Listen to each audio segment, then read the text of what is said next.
Madzimambo echipiri chitsauko chokutanga. Mushure mokufa kwaAhabhu, vaMoabhu vakamukira Israeri. Zvino Ahazia akanga awira pasi napahwindo rekamuri reimba yake yapamusoro kuSamaria akakuvara. Saka akatuma nhume akati kwavari, endai mundobvunza Bhaari Zebhubhi, mwari weEkironi, kuti aone kana ndichizopora pakukuvara uku. Asi mutumwa waJehovha akati kuna Eria muTishipi, kwira kumusoro undosangana nenhume dzamambo weSamaria uti kwavari, imhaka yokuti muIsraeri hamuna Mwari here zvamunondobvunza Bhaari Zebhubhi, mwari weEkironi? Naizvozvo zvanzi naJehovha, hauchabva pamubhedha pawakarara ipapo, zvirokwazvo uchafa. Naizvozvo Eria akaenda. Nhume dzakati dzadzokera kuna mambo, akabvunza akati, madzokereiko? Ivo vakamupindura vakati, mumwe murume akauya akasangana nesu, zvino akati kwatiri, dzokerai kuna mambo akutumai mundoti kwaari, zvanzi naJehovha, imhaka yokuti muIsraeri hamuna Mwari here zvaunotuma nhume kundobvunza Bhaari Zebhubhi, mwari weEkironi? Naizvozvo hauchaburuki pamubhedha pawakarara ipapo, zvirokwazvo uchafa. Mambo akabvunza akati, ko, murume akauya akasangana nemi akakutaurirai izvi akanga akadini? Ivo vakapindura vakati, akanga ari murume akapfeka nguo dzine mvere nebhanire reganda muchiuno chake. Mambo akati, ndiEria muTishipi. Ipapo akatuma mukuru weboka ravarume 50 navanhu vake kuna Eria. Mukuru uyu akaenda kuna Eria akanga akagara pamusoro pechikomo ndokuti kwaari, munhu waMwari, zvanzi namambo, burukai. Eria akamupindura akati, kana ndiri munhu waMwari, moto ngauburuke uchibva kudenga ukuparadze iwe navanhu vako 50. Ipapo moto wakaburuka uchibva kudenga ukamuparadza iye navanhu vake. Zvadaro mambo akatumazve mumwe mukuru weboka ravarume 50 navanhu vake 50. Mukuru uyu akati kuna Eria, munhu waMwari, zvanzi namambo, burukai izvozvi. Eria akati kwaari, kana ndiri munhu waMwari, moto ngauburuke uchibva kudenga ukuparadze iwe navanhu vako vana 50. Ipapo moto waMwari wakaburuka uchibva kudenga ukamuparadza iye navanhu vake 50. Saka mambo akatumazve mumwe mukuru wechitatu ana varume 50. Uyu mukuru wechitatu akakwira akazviwisira pasi namabvi ake pamberi paEria. Akamukumbira akati, haiwa munhu waMwari, ndapota, upenyu hwangu nowavarume ava 50, isu varanda venyu, ngauve unokosha pamberi penyu. Tarirai, moto akabva kudenga ukaparadza vakuru vaviri vokutanga navanhu vavo vose, asi zvino upenyu hwangu ngauve chinhu chinokosha pamberi penyu. Zvino mutumwa waJehovha akati kuna Eria, buruka pamwe chete naye, usamutya. Naizvozvo Eria akasimuka akaenda naye kuna mambo. Akaudza mambo kuti, zvanzi naJehovha, imhaka yokuti muIsraeri hamuna Mwari here zvawatuma nhume kundobvunza Bhaari Zebhubhi, mwari weEkironi? Nokuti waita izvi hauchambobva pamubhedha pawakarara, zvirokwazvo uchafa. Naizvozvo akafa sezvakanga zvarehwa neshoko raJehovha rakataurwa naEria. Nokuti Ahazia akanga asina mwanakomana, Joramu akazomutevera paushe pagore rechipiri raJehoramu mwanakomana waJehoshafati mambo weJudha. Zvino mabasa akaitwa pamazuva okutanga kwaAhazia nezvaakaita iye hazvina kunyorwa here mubhuku renhoroondo dzamadzimambo eIsraeri?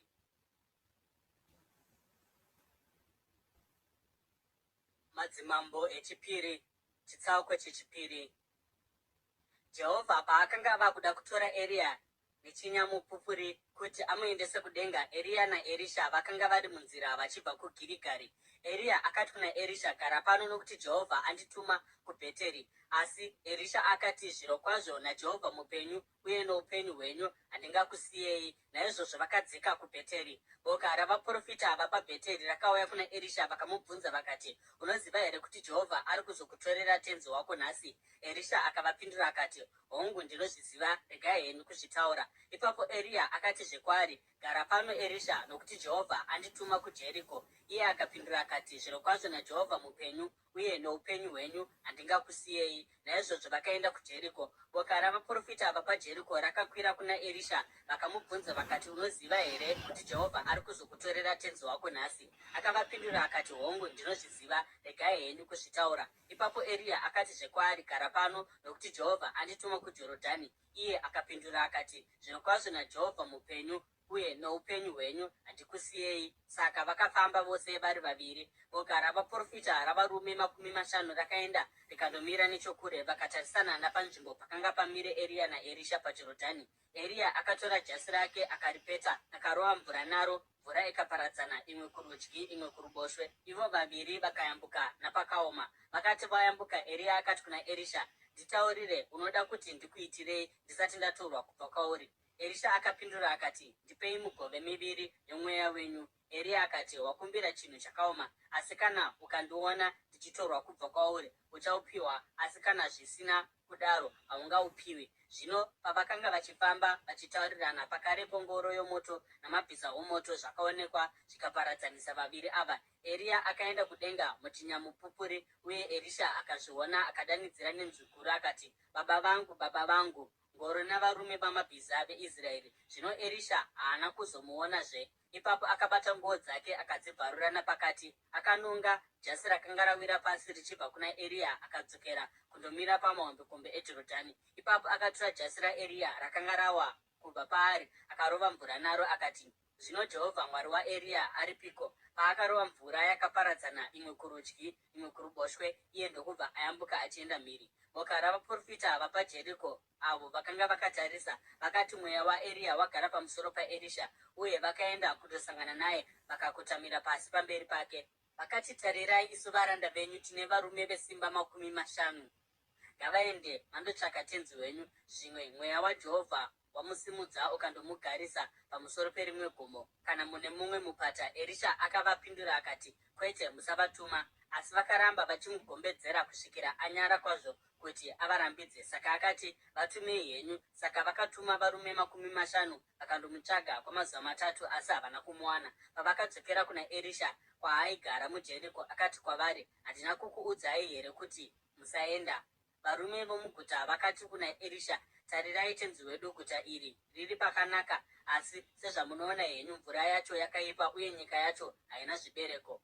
Iye akati, ndivigirei ndiro itsva uye muise munyu mairi. Naizvozvo vakamuvigira ndiro yacho. Ipapo akaenda kuchitubu akakanda munyu imomo achiti, zvanzi naJehovha, handanatsa mvura iyi, haichazokonzeri rufuzve kana kushayisa nyika zvibereko. Saka mvura yakaramba yakanaka kusvikira nhasi, sezvakanga zvarehwa neshoko rakataurwa naErisha. Achibva ipapo, Erisha akaenda kuBheteri. Paakanga achifamba mumugwagwa, vamwe vechidiki vakabuda muguta vakamusveeredza vakati kwaari, kwira kumusoro iwe nyamhanza, kwira kumusoro iwe nyamhanza.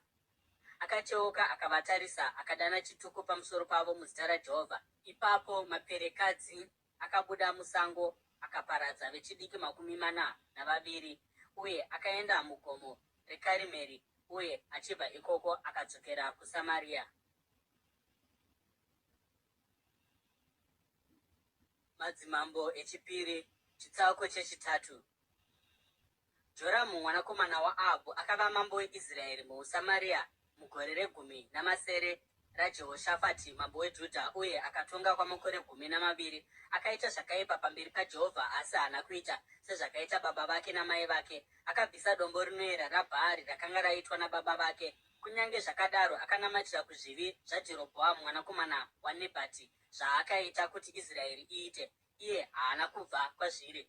Zvino Mesha mambo weMoabhu aifuwa makwai, uye aifanira kupa mambo weIsraeri makwayana anokwana zviuru 100 namakushe amakondobwe anokwana zviuru 100. Asi mushure mokufa kwaAhabhu mambo weMoabhu akamukira mambo weIsraeri. Saka panguva iyoyo mambo Jehoramu akabva kuSamaria akaunganidza vaIsraeri vose. Akatumirawo shoko kuna Jehoshafati mambo weJudha achiti, mambo weMoabhu andimukira, ungada kuenda neni kundorwa neMoabhu here? Iye akapindura akati, ndichaenda newe. Ini takangoita sewe navanhu vangu sevako, mabhiza angu samabhiza ako. Akamubvunza akati, tichandovavamba nenzira ipi? Iye akapindura akati, nomurenje reEdhomu. Saka mambo weIsraeri akaenda namambo weJudha pamwe chete namambo weEdhomu. Mushure mokufamba vachipoterera kwamazuva 9, varwi vakapererwa nemvura yavo nezvipfuwo zvavaiva nazvo. Mambo weIsraeri akati, haiwa, heya, Jehovha atidaidza isu namadzimambo 3 pamwe chete kungozotipa hake kuva Moabhu. Asi Jehoshafati akamubvunza akati, hapana muprofita waJehovha here pano kuti tibvunze Jehovha nokwaari? Muranda wamambo weIsraeri akati, pana Erisha mwanakomana waShafati aisimbosuridzira mvura pamaoko aEria, Jehoshafati akati shoko raJehovha riri paari. Saka mambo weIsraeri naJehoshafati namambo weEdhomu vakaburuka vakaenda kwaari. Erisha akati kuna mambo weIsraeri, chiiko chandingaita nemi? Endai kuvaprofita vababa venyu navaprofita vamai venyu. Mambo weIsraeri akapindura akati, kwete, nokuti ndiJehovha akatidaidza isu madzimambo matatu tose kuti azotipa kuvaMoabhu. Erisha akati, zvirokwazvo naJehovha Wamasimba Ose mupenyu, wandinoshumira, dai ndanga ndisingaremekedzi Jehoshafati mambo weJudha vari pano, handaimbokutarisai kana kukuonai. Asi zvino uyai nomuridzi worudimbwa kwandiri. Muridzi worudimbwa paakanga achiridza, ruoko rwaJehovha rwakauya pamusoro paErisha akati, zvanzi naJehovha, itai kuti mupata uyu uzare namakoronga, nokuti zvanzi naJehovha, hamusi kuzoona mhepo kana mvura. Kunyange zvakadaro mupata uyu uchazadzwa nemvura, uye imi nemombe dzenyu nedzimwe mhuka dzenyu muchanwawo. Chinhu ichi chakareruka pamberi paJehovha, achaisawo Moabhu kwamuri. Muchaparadza guta rimwe nerimwe rakakomberedzwa norusvingo uye namaguta ose makuru. Muchatemera pasi muti mumwe nomumwe wakanaka, mugotsindira matsime ose, uye muchakanganisa namabwe munda mumwe nomumwe wakanaka. Chifumi chamangwana nenguva dzinenge dzokupa chibayiro, tarirai, mvura yakayerera ichibva kwakadziva kuEdhomu, uye nyika yakazara nemvura. Zvino vaMoabhu vose vakanga vanzwa kuti madzimambo akanga auya kuzorwa navo. Saka murume mumwe nomumwe, mudiki nomukuru, aigona kutakura zvombo akadaidzwa, uye vakandorwisa kumuganhu. Vakati vachimuka mangwanani, vakaona zuva richipenya pamusoro pemvura. KuvaMoabhu vaiva kuno rumwe rutivi, mvura yakanga yakatsvuka seropa. Vakati, iropa iro, madzimambo ayo anenge arwa akaurayana. Zvino imi vaMoabhu, endai munopamba. Asi vaMoabhu vakati vasvika kumusasa weIsraeri, vaIsraeri vakavarwisa kusvikira vatiza. Ipapo vaIsraeri vakapinda munyika vakauraya vaMoabhu, vakaparadza maguta, uye murume mumwe nomumwe akapotsera mabwe pamunda woga woga wakanaka kusvikira wafukidzwa namabwe. Vakatsindira matsime ose uye vakatema muti wose wakanga wakanaka. Kiri Hareseti chete ndiro rakasiyiwa riine mabwe aro, asi varume vaiva nezvimviriri vakarikomba vakarirwisawo. Mambo weMoabhu akati aona kuti akundwa, akatora varume 800 vaiva neminondo kuti varwise vaende kuna mambo weEdhomu, asi vakakundikana. Ipapo akatora dangwe rake aifanira kumutevera paushe, akamupa sechibayiro parusvingo rweguta. Vakatsamwira vaIsraeri zvikuru, uye ivo vakabva kwaari vakadzokera kunyika yavo.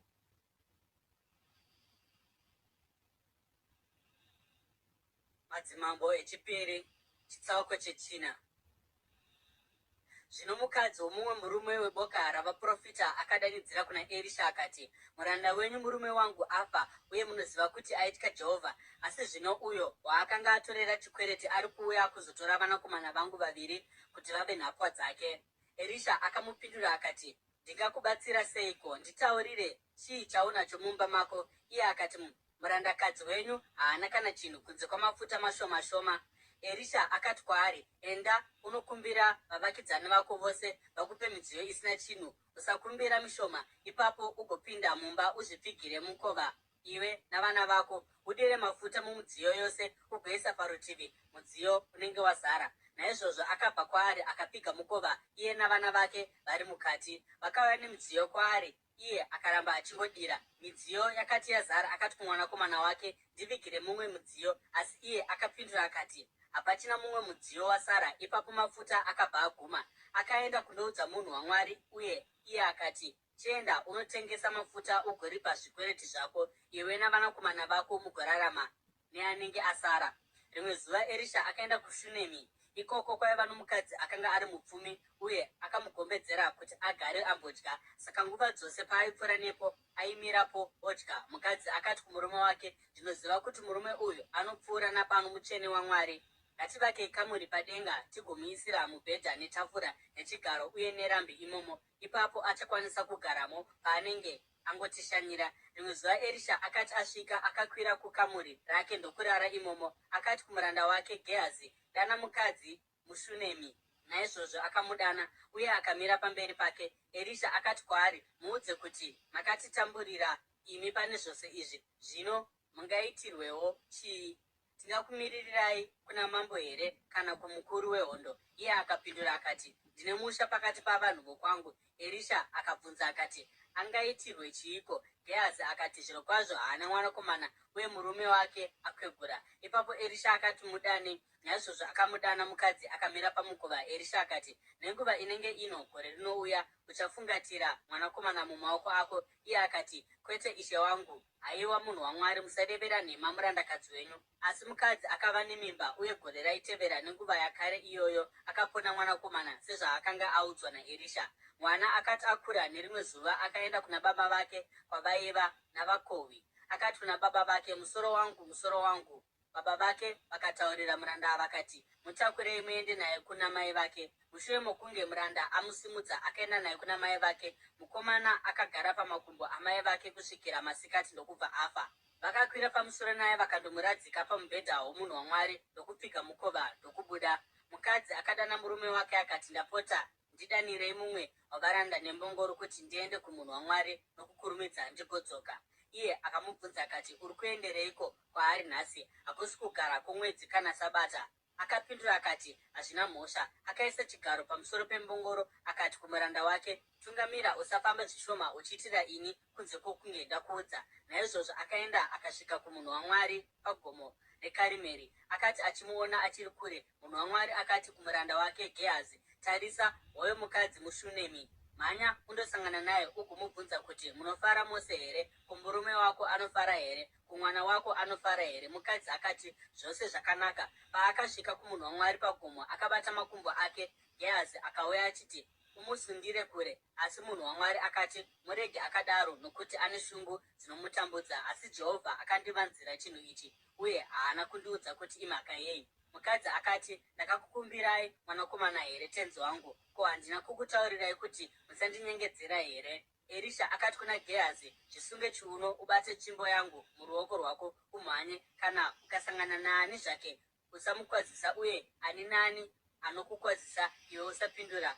Uradzike tsvimbo yangu pauso hwomukomana. Asi mai vomwana vakati, zvirokwazvo naJehovha mupenyu uye noupenyu hwenyu, handisi kuzokusiyai. Naizvozvo akasimuka akamutevera. Gehazi akatungamira mberi akandoisa tsvimbo pachiso chomwana, asi hapana chakanzwika kana chakapakanyika. Naizvozvo Gehazi akadzokera kuti andosangana naErisha akamuudza kuti mukomana haana kumuka. Erisha paakasvika pamba akaona mukomana ari pamubhedha akafa. Akapinda mukati akapfiga mukova, iye nomwana vari vaviri. Akanyengetera kuna Jehovha. Ipapo akakwira pamubhedha akatsivama pamusoro pomwana. Akaisa muromo wake pamuromo womwana nameso ake pameso omwana, uye maoko pamaoko ake. Paakatsivamira pamusoro pake, muviri womukomana wakatanga kudziya. Erisha akafuratira achifamba-famba mukati mekamuri. Akadzokerazve pamubhedha akatsivamazve pamusoro pake. Mukomana akahotsira kanomwe kwose ndokusvinura meso ake. Erisha akadana Gehazi akati kwaari, dana mukadzi muShunemi. Iye akaita saizvozvo. Akati apinda, Erisha akati kwaari, tora mwanakomana wako. Ipapo akapinda akazviwisira patsoka dzake, akakotamira pasi, akasimuka akatora mwanakomana wake akabuda. Erisha akadzokera kuGirigari, uye maiva nenzara mudunhu imomo. Boka ravanakomana vavaprofita parakanga rigere pamberi pake, akati kumuranda wake, gadzai hari huru mubikire boka ravaprofita ava zvokudya. Mumwe wavo akaenda kuminda kundotanha muriwo, akawana magaka omusango, akaunganidza mamwe acho akaazadza mujasi rake. Paakadzokera akaatema-tema ndokuaisa muhari yomuriwo, kunyange zvazvo pakanga pasina aiziva kuti zvaiva zvii. Zvokudya zvakapakurirwa vanhu, asi pavakatanga kudya vakadanidzira vakati, nhai munhu waMwari, mune rufu muhari, uye vakatadza kuzvidya. Erisha akati, uyai noupfu, akahuisa muhari akati, ipai vanhu vadye. Ipapo hapana kuzova nechinokuvadza muhari. Mumwe murume akauya achibva kuBhaari Sharisha achivigira munhu waMwari marufu 20 echingwa chebhari chakanga chabikwa nezviyo zvakatanga kuibva, pamwe chete nehura dzezviyo zvitsva. Erisha akati, ipai vanhu vadye. Muranda wake akati, ndingagovera izvi kuvanhu 100 sei? Asi Erisha akapindura akati, ipai vanhu vadye, nokuti zvanzi naJehovha, vachadya vakasiya zvimwe. Ipapo akavaisira pamberi pavo zvokudya, vakadya vakasiya zvimwe, sezvakanga zvataurwa neshoko raJehovha.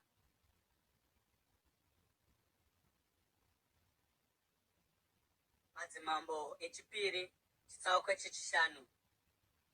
Zvino Naamani mukuru wehondo yamambo weAramu aiva munhu mukuru kwazvo pamberi patenzi wake, uye aikudzwa zvikuru nokuti kubudikidza naye Jehovha akapa mambo weAramu kukunda. Aiva murwi ane simba noumhare, asi aiva namaperembudzi. Zvino mauto eAramu akabuda kundorwa akadzoka ava nomusikana weIsraeri wavakanga vatapa, uye akashandira mukadzi waNaamani. Akati kuna tenzikadzi wake, dai tenzi wangu aiona muprofita ari muSamaria aizomuporesa pamaperembudzi ake. Naamani akaenda kuna tenzi wake akamutaurira zvaakanga audzwa nomusikana akanga abva kuIsraeri. Mambo weAramu akati, zvakanaka, enda hako, ini ndichatumirawo tsamba kuna mambo weIsraeri. Naizvozvo Naamani akaenda akatora matarenda 10 esirivha nezviuru 6 zvamashekeri egoridhe uye nemhando 10 dzenguo. Tsamba yaakaenda nayo kuna mambo weIsraeri yaiti, ndatuma muranda wangu Naamani netsamba iyi kuti umurape maperembudzi ake. Mambo weIsraeri akati achangopedza kuverenga tsamba iyi, akabvarura nguo dzake akati, ndini Mwari here? Ndinogona kuuraya nokuraramisa here? Sei murume uyu atuma munhu kwandiri kuti azorapwa maperembudzi ake? Onai kuti anoedza sei kutsvaka bopoto neni. Erisha munhu waMwari akati anzwa kuti mambo weIsraeri abvarura nguo dzake, akamutumira shoko akati, mabvarurireiko nguo dzenyu? Regai murume uyu auye kwandiri, uye achaziva kuti muIsraeri mune muprofita. Naizvozvo Naamani akaenda namabhiza ake nengoro akandomira pamukova weimba yaErisha. Erisha akatuma nhume yake kwaari achiti, enda unoshamba kanomwe muJorodhani, ipapo nyama yako ichadzoredzerwa pakare uye uchava wakanatswa.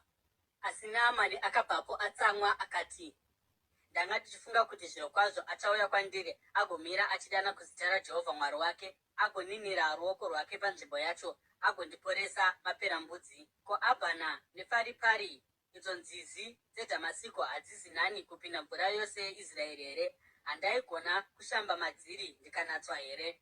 Naizvozvo akabvapo akaenda akatsamwa kwazvo. Vanhanda vaNaamani vakaenda kwaari vakati, nhaye baba, dai muprofita anga akuudzai kuti muite chinhu chikuru, hamaizochiita here? Zvino zvaati kwamuri, shambai mugonatswa. Saka akaburuka akandozvinyudza muna Jorodhani kanomwe, sezvaakanga audzwa nomunhu waMwari. Nyama yake ikadzoredzerwa pakare ikava yakachena seyomwana mucheche. Ipapo Naamani akadzokera neboka rake rose kumunhu waMwari, akamira pamberi pake akati, zvino ndava kuziva kuti hakuna Mwari panyika yose kunze kwomunyika yeIsraeri. Ndapota gamuchirai chipo chabva kumuranda wenyu. Asi muprofita akati, zvirokwazvo naJehovha mupenyu, iye wandinoshumira, handisi kuzogamuchira chinhu. Kunyange zvazvo Naamani akamugombedzera, iye akaramba. Naamani akati, ndapota, kana musingadi muranda wenyu ngaapiwe hake ivhu ringatakurwa namanyurisi 2, nokuti muranda wenyu haachazombofazve akaita chipiriso chinopiswa nechibayiro kuna vamwe vamwari vapi zvavo, asi kuna Jehovha. Asi Jehovha ngaakanganwire muranda wenyu pachinhu chimwe chete ichi: vatenzi vangu pavanopinda mutemberi yaRimoni kundonamatamo pasi, uye vakasendamira paruoko rwangu, neni ndikakotama ndirimowo. Pandinokotama mutemberi yaRimoni, Jehovha ngaakanganwire muranda wenyu pachinhu ichi. Erisha akati, enda hako norugare. Mushure mokunge Naamani afamba kwechinhambo, Gehazi muranda waErisha munhu waMwari akati mumwoyo make, tenzi wangu arerutsira zvakanyanya Naamani muAramu uyu pakusagamuchira kubva kwaari zvaanga auya nazvo. Zvirokwazvo naJehovha mupenyu, ndichamhanya ndimutevere ndigotora chimwe chinhu kwaari. Naizvozvo Gehazi akatevera Naamani. Zvino Naamani akati amuona achimumhanyira, akaburuka mungoro kuti andosangana naye.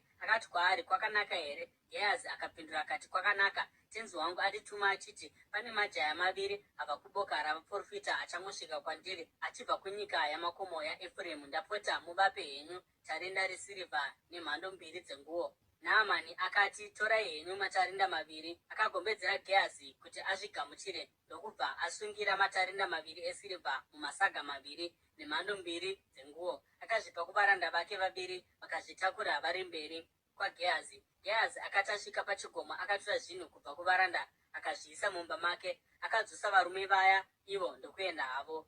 Ipapo akapinda akandomira pamberi paErisha tenzi wake. Erisha akamubvunza akati, wanga uripiko Gehazi? Gehazi akapindura akati, muranda wenyu haana kwaamboenda. Asi Erisha akati kwaari, mweya wangu wanga usinewe here paburuka murume mungoro yake kuti azosangana newe? Ko, ino inguva yokutora mari kana kugamuchira nguo neminda yemiorivhi neyemizambiringa namakwai nemombe kana varandarume navarandakadzi here? Naizvozvo maperembudzi aNaamani achanamatira pauri iwe nezvizvarwa zvako nokusingaperi. Ipapo Gehazi akabva pamberi paErisha ava namaperembudzi achena sechando.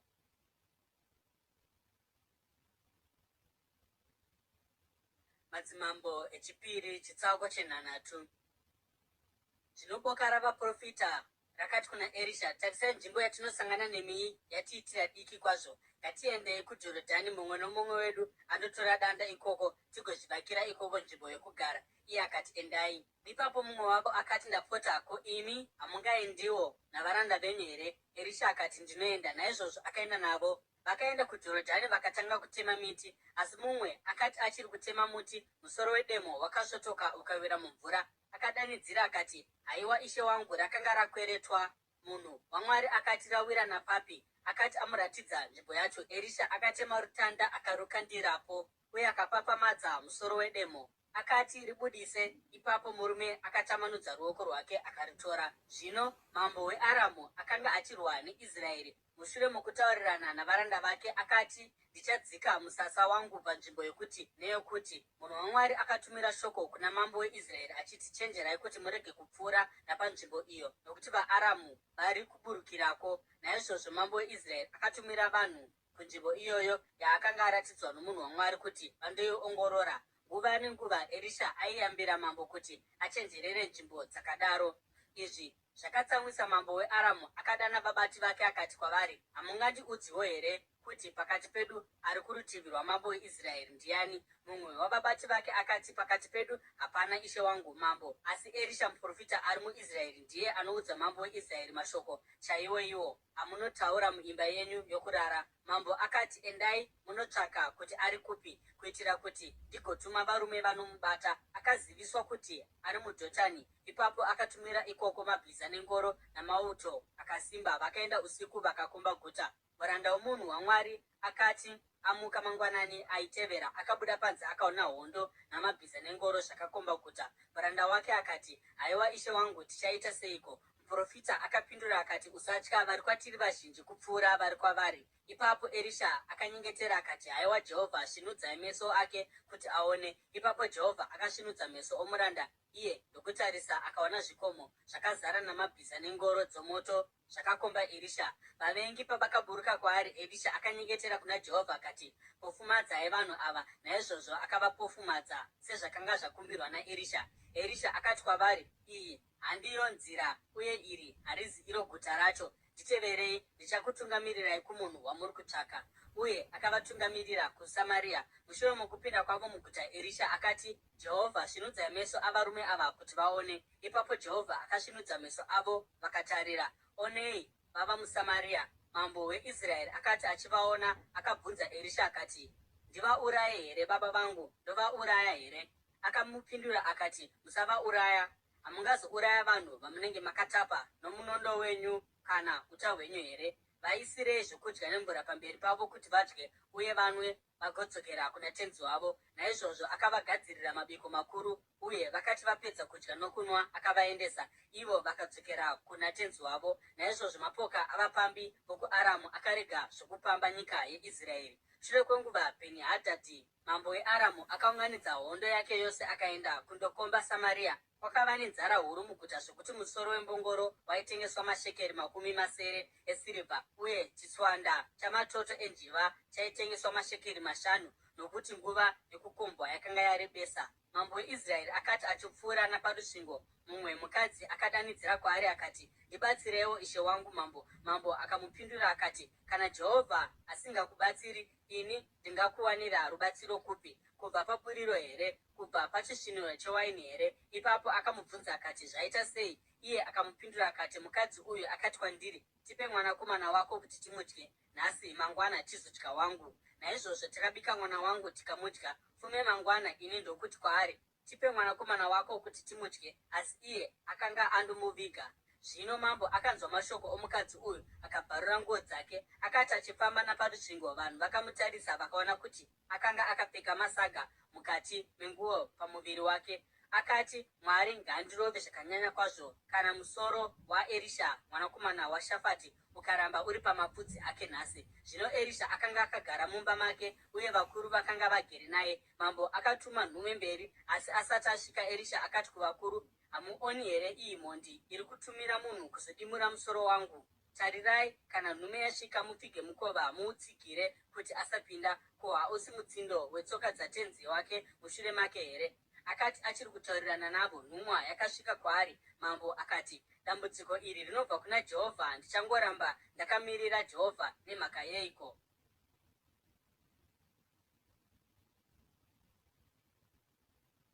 Madzimambo echipiri chitsauko 9.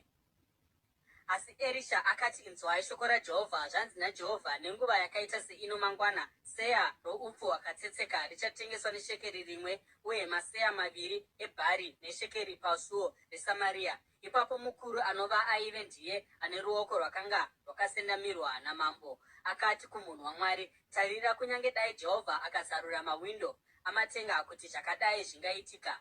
Erisha akapindura akati, uchazviona iwe nameso ako, asi hauna chimwe chazvo chauchadya. Zvino kwakanga kuna varume 4 vaiva namaperembudzi pamukova wesuo reguta. Vakawirirana vakati, tichagarireiko pano kusvikira tafa? Kana tikati tichaenda muguta, nzara irimo uye tichafa, uye kana tikagara pano tichafa. Naizvozvo ngatiendei kumusasa wavaAramu tinozvipira hedu. Kana vakatirega tiri vapenyu, tararama; kana vakatiuraya, tafa hedu. Naizvozvo vakasimuka mambakwedza vakaenda kumusasa wavaAramu. Vakati vasvika pamucheto womusasa wanei, hakuna kana munhu, nokuti Jehovha akanga aita kuti vaAramu vanzwe kutinhira kwengoro namabhiza uye nokwehondo huru. Naizvozvo vakataurirana vachiti, tarirai, mambo weIsraeri akakoka vaHiti namadzimambo avaIjipita kuti vazotirwisa. Naizvozvo vakasimuka mambakwedza vakatiza, vakasiya matende avo namabhiza avo nembongoro. Vakasiya musasa wakangodaro vakatiza kuti vaponese upenyu hwavo. Varume vaiva namaperembudzi vakapinda kumucheto kumusasa ndokupinda mune rimwe tende. Vakadya uye vakanwa, uye vakatakura sirivha negoridhe nenguo, vakabvapo vakandozviviga. Vakadzokazve vakapinda mune rimwe tende, vakatora zvimwe zvinhu mariri vakandozvivigazve. Ipapo vakataurirana vakati, hatisi kuita chinhu chakanaka. Rino izuva ramashoko akanaka, asi isu takangonyarara hedu. Kana tikamira kusvika kwaedza, ticharangwa. Handei izvozvi tinodzivisa zvinhu izvi kumuzinda wamambo. Saka vakaenda vakadanidzira kuvarindi vesuo reguta vakati kwavari, takaenda kumusasa wavaAramu tikasawana kana munhumo, kunyange inzwi romunhu, asi mabhiza nembongoro zvakasungirirwa, uye matende akangosiyiwa akadaro. Varindi vesuo vakadaidzira mashoko aya, zvikaziviswa mukati momuzinda. Mambo akamuka usiku akati kuvabati vake, ndichakuudzai zvataitirwa navaAramu. Ivo vanoziva kuti tine nzara. Saka vasiya musasa vakandovanda muminda, vachifunga kuti zvirokwazvo kana vakabuda kunze, ipapo isu tichavabata vari vapenyu tigopinda muguta. Mumwe wavabati vake akapindura akati, vamwe varume ngavatore mabhiza 5 akasiyiwa muguta.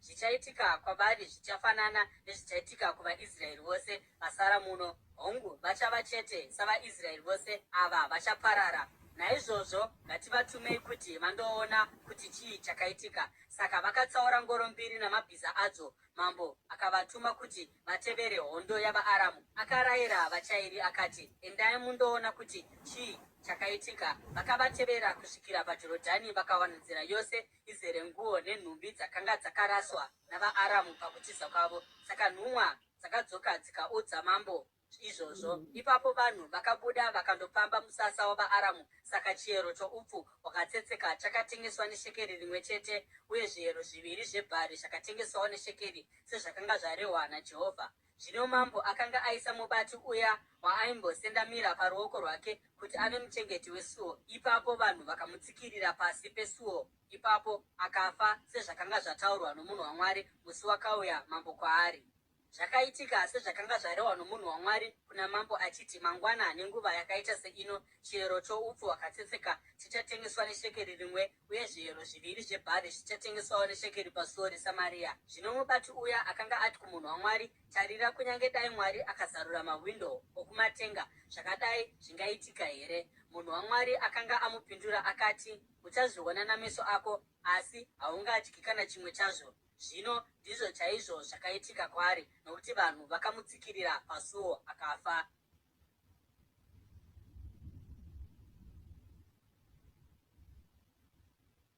Madzimambo echipiri chitsauko chesere. Zvino Erisha akanga ati kumukadzi waakararamisira mwanakomana wake, enda kure iwe neimba yako unogara chero paunogona kugara, nokuti Jehovha akarayira nzara ichapedza makore 8 panyika.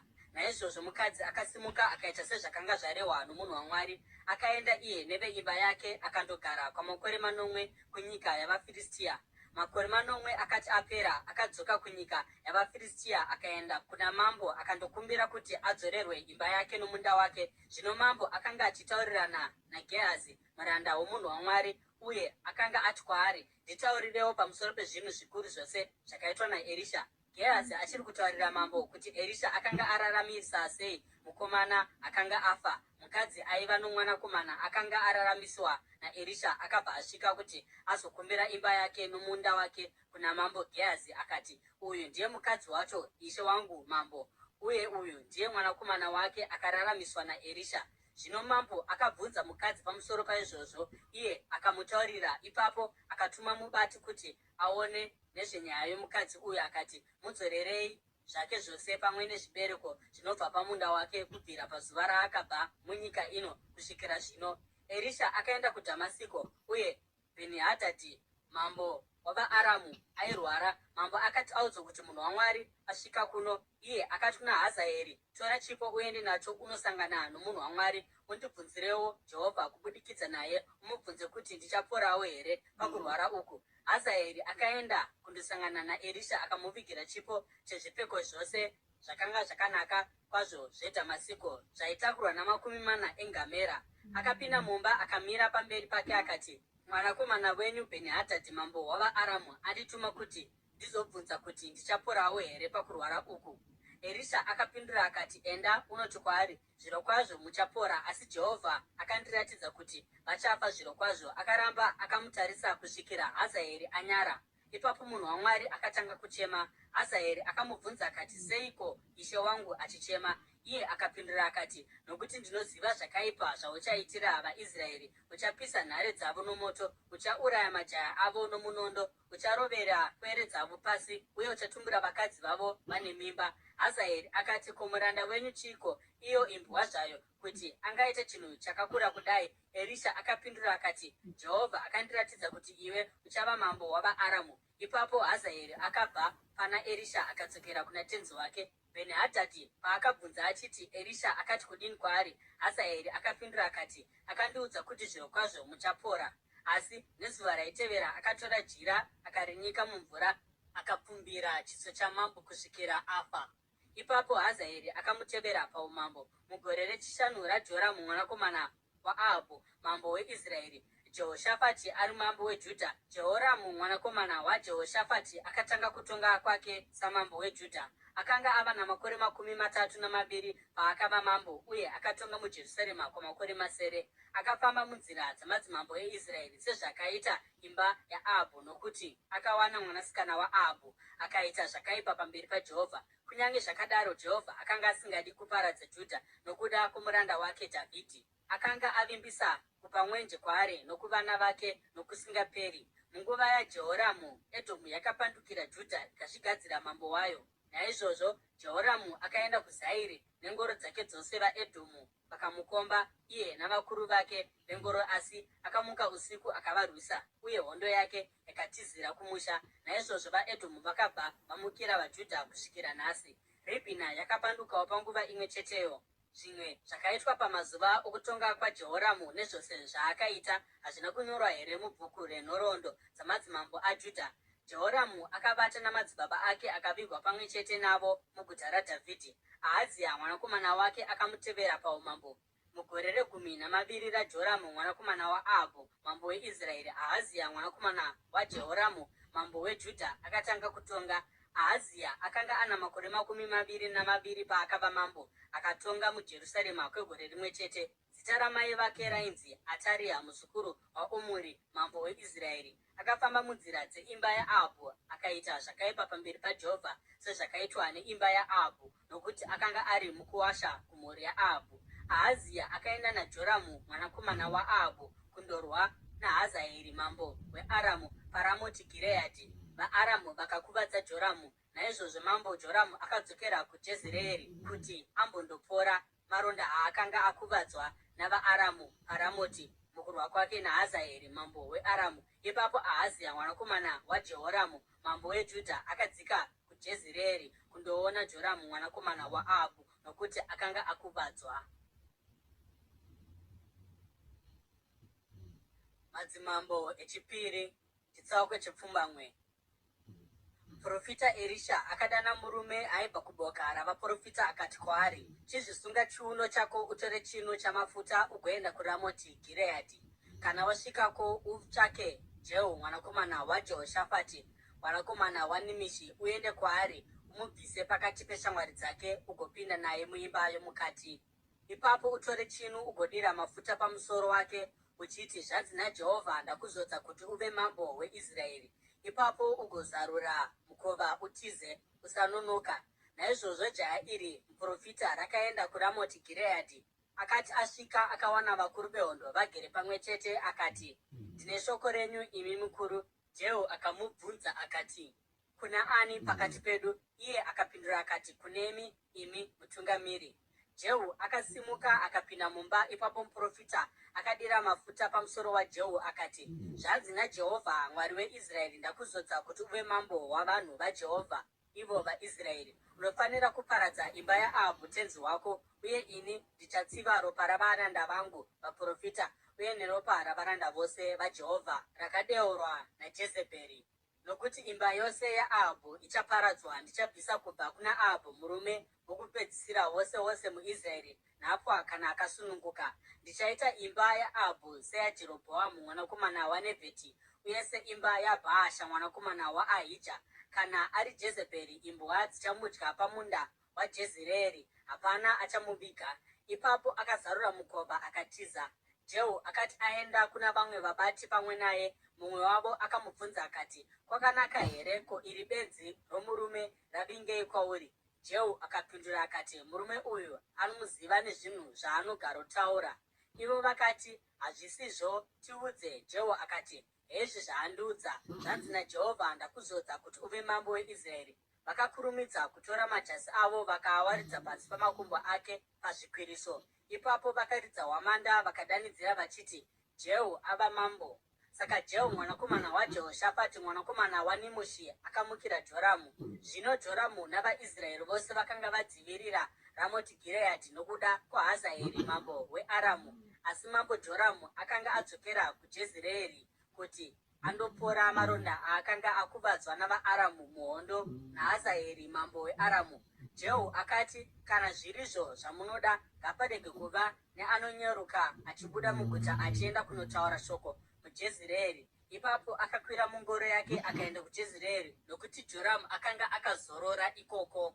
Uye Ahazia mambo weJudha akanga adzikako kuti andomuona. Nharirire yakanga yakamira pamusoro peshongwe muJezireeri yakati ichiona varwi vaJehu vava kusvika, yakadanidzira ichiti, ndiri kuona varwi vari kuuya. Joramu akamurayira akati, dana mutasvi webhiza, mutume kuti anosangana navo agovabvunza kuti, muri kuuya norugare here? Mutasvi webhiza akakwidza kundosangana naJehu akati, zvanzi namambo, mauya norugare here? Jehu akapindura akati, uneiko iwe norugare? Tevera shure kwangu. Nharirire yakazivisa kuti nhume yasvika kwavari, asi haisi kudzoka. Saka mambo akatumazve mumwe mutasvi webhiza akati achisvika kwavari akati, zvanzi namambo, mauya norugare here? Jehu akapindura akati, uneiko norugare iwe? Tevera shure kwangu. Nharirire yakazivisazve ichiti, asvika kwavari, asina iyewo haasi kudzoka. Kuchaira kwacho kwakafanana nokwaJehu mwanakomana waNimishi, nokuti anochaira kunge benzi. Joramu akarayira akati, sungai ngoro yangu. Zvino yakati yasungwa, Joramu mambo weIsraeri naAhazia mambo weJudha vakakwira mumwe nomumwe mungoro yake kundosangana naJehu. Vakasangana naye pamunda wakanga uri waNapoti muJezireeri. Joramu akati aona Jehu akamubvunza akati, wauya norugare here Jehu? Jehu akapindura akati, pangava norugare seiko kana pachine ufeve nouroyi hwakawanda hwamai vako Jezebheri? Ipapo Joramu akatendeuka akatiza achidanidzira kuna Ahazi achiti, tamukirwa Ahazi. Ipapo Jehu akawembura uta hwake akapfura Joramu napakati pamapendekete mutseve wakandobaya pamwoyo wake iye ndokuwira mungoro yake. Jehu akati kuna Bhidhikari muchairi wengoro, musimudze mugande mumunda waimbova waNapoti muJezireeri. Rangarira pataiva mungoro iwe neni tiri shure kwababa vake Ahabhu, Jehovha paakaita chiprofita ichi pamusoro pake. Nezuro ndakaona ropa raNapoti neropa romwanakomana wake, ndizvo zvinotaura Jehovha, uye zvirokwazvo ndichaita kuti iwe uzviripe pamunda uno, ndizvo zvinotaura Jehovha. Naizvozvo zvino chimusimudza umukande pamunda uyo, sezvakarehwa neshoko raJehovha. Ahazia mambo weJudha akati aona zvakanga zvaitika, akatiza nenzira yokuBheti Hagani. Jehu akamudzingirira achidanidzira achiti, muurayei naiyewo. Vakamukuvadza ari mungoro yake, ari munzira yaenda nokuguri pedyo neIbhiremi. Asi akapunyuka akaenda kuMegidho akandofira ikoko. Varanda vake vakamutakura nengoro vakaenda kuJerusarema vakandomuviga namadzibaba ake muguva rake muguta raDhavhidhi. Mugore re11 Joramu mwanakomana waAhabhu, Ahazia akava mambo weJudha. Zvino Jehu akaenda kuJezireeri. Jezebheri akati azvinzwa akapenda meso ake akashongedza bvudzi rake ndokutarira napahwindo. Jehu akati achipinda pasuo, Jezebheri akamubvunza akati, wauya norugare here Zimuri, iwe muurayi watenzi wako? Jehu akatarira kumusoro pahwindo akadanidzira akati, ndiani ari kurutivi rwangu? Ndiani? Varanda vaviri kana vatatu vakamutarira. Jehu akati, mukandirei pasi. Naizvozvo vakamukanda pasi, rimwe ropa rake rikapfachukira parusvingo napamabhiza paakatsikwa nawo. Jehu akapinda akadya uye akanwa akati, torai mukadzi akatukwa mumuvige, nokuti akanga ari mwanasikana wamambo. Asi vakati vaenda kundomuviga, havana chavakawana kunze kwedehenya rake, tsoka dzake namaoko ake chete. Vakadzokera vakandoudza Jehu, iye akati, iri ndiro shoko raJehovha raakataura kubudikidza nomuranda wake Eria muTishibhi, achiti, imbwa dzichadya nyama yaJezebheri pamunda wokuJezireeri. Chitunha chaJezebheri chichava somupfudze pamusoro pomunda wokuJezireeri, zvokuti hapana achagona kuti uyu ndiye Jezebheri. Madzimambo echipiri, chitsauko 10. Zvino muSamaria maiva navanakomana vaAhabhu 40. Saka Jehu akanyora matsamba akatumira kuSamaria achiti, kuvabati veJezireeri, kuvakuru navachengeti vavana vaAhabhu, akati, panongosvika tsamba iyi kwamuri, sezvo vana vatenzi wenyu vanemi uye ngoro namabhiza munazvo, guta rakakombwa uye nezvombo, sarudzai mwanakomana watenzi wenyu akanaka uye anokudzwa kukunda vose, mugomugadza pachigaro choushe chababa vake. Ipapo mugorwira imba yatenzi wenyu. Asi vakabvunduka vakati, kana madzimambo maviri asina kumukunda, isu tingamugona seiko? Naizvozvo mutariri wapamuzinda nomukuru weguta navakuru navareri vakatuma shoko kuna Jehu vakati, tiri varanda venyu uye tichaita zvose zvamunoreva. Hatichagadze ani zvake kuti ave mambo. Imi itai zvose zvamunofunga kuti zvakanaka. Ipapo Jehu akavanyorera zvitsamba yechipiri akati, kana muri kurutivi rwangu uye muchizonditeerera, uyai nemisoro yavanakomana vatenzi wenyu kwandiri muJezireeri nenguva ino mangwana. Zvino machinda amambo 40 vakanga vane varume vaitungamirira guta vaiva vachengeti vavo. Tsamba yakati yasvika kwavari, varume ava vakatora vanakomana vamambo vakavauraya vose vari 40, vakaisa misoro yavo mumatengu vakaitumira kuna Jehu muJezireeri. Nhume yakati yasvika yakaudza Jehu kuti vauya nemisoro yavanakomana vamambo. Ipapo Jehu akavarayira akati, irongei mumirwi miviri pasuo reguta kusvikira mangwana. Fume mangwana Jehu akamuka akabuda akamira pamberi pavanhu vose akati kwavari, imi hamuna mhosva. Ndini ndakamukira tenzi wangu ndikamuuraya, asi ndiani auraya ava vose? Muzive zvino kuti hakuna shoko rakataurwa naJehovha pamusoro peimba yaAhabhu richawira pasi. Jehovha aita zvaakavimbisa kubudikidza nomuranda wake Eria.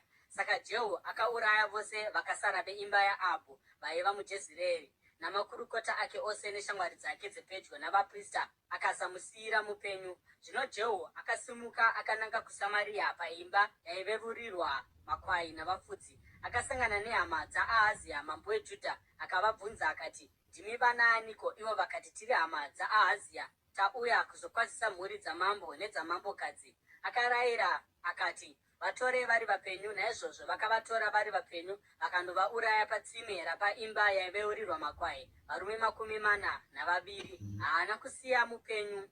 Abva ikoko akasangana naJehonadhabhi mwanakomana waRekabhi, akanga ari munzira kuzosangana naye. Jehu akamukwazisa akati, unondifarira here sokufarira kwandinokuita?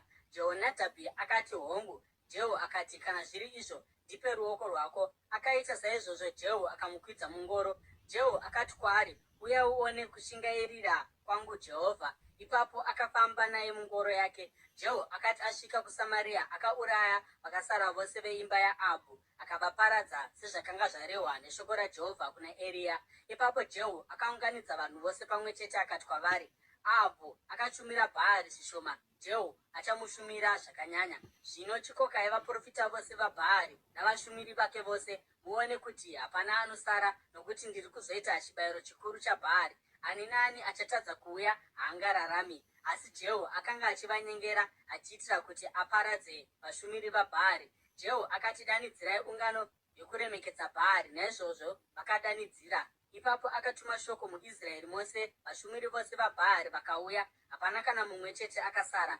Vakatsikirirana mutemberi yaBhaari kusvikira yazara kubva kuno rumwe rutivi kusvika kuno rumwe. Zvino Jehu akati kumuchengeti wezvipfeko, uya nenguo dzavashumiri vaBhaari. Naizvozvo akavavigira nguo. Ipapo Jehu naJehonadhabhi mwanakomana waRekabhi vakapinda mutemberi yaBhaari. Jehu akati kuvashumiri vaBhaari, tarirai muone kuti pakati penyu hapana varanda vaJehovha vari pano nemi, asi vashumiri vaBhaari chete. Naizvozvo vakapinda kundobayira zvibayiro nezvipiriso zvinopiswa. Zvino Jehu akanga amisa panze varume 70 neyambiro yokuti, kana mumwe wenyu akarega mumwe wavarume ava vandaisa mumaoko enyu achipunyuka, zvichareva kuti iye achamufira. Jehu akati achangopedza kuita chipiriso chinopiswa, akabva arayira varindi navakuru akati, pindai mukati munovauraya, ngaparege kuva neanopunyuka. Naizvozvo vakavauraya nomunondo. Varindi navakuru vakakanda zvitunha zvavo kunze uye vakapinda munhare yomukati mutemberi yaBhaari.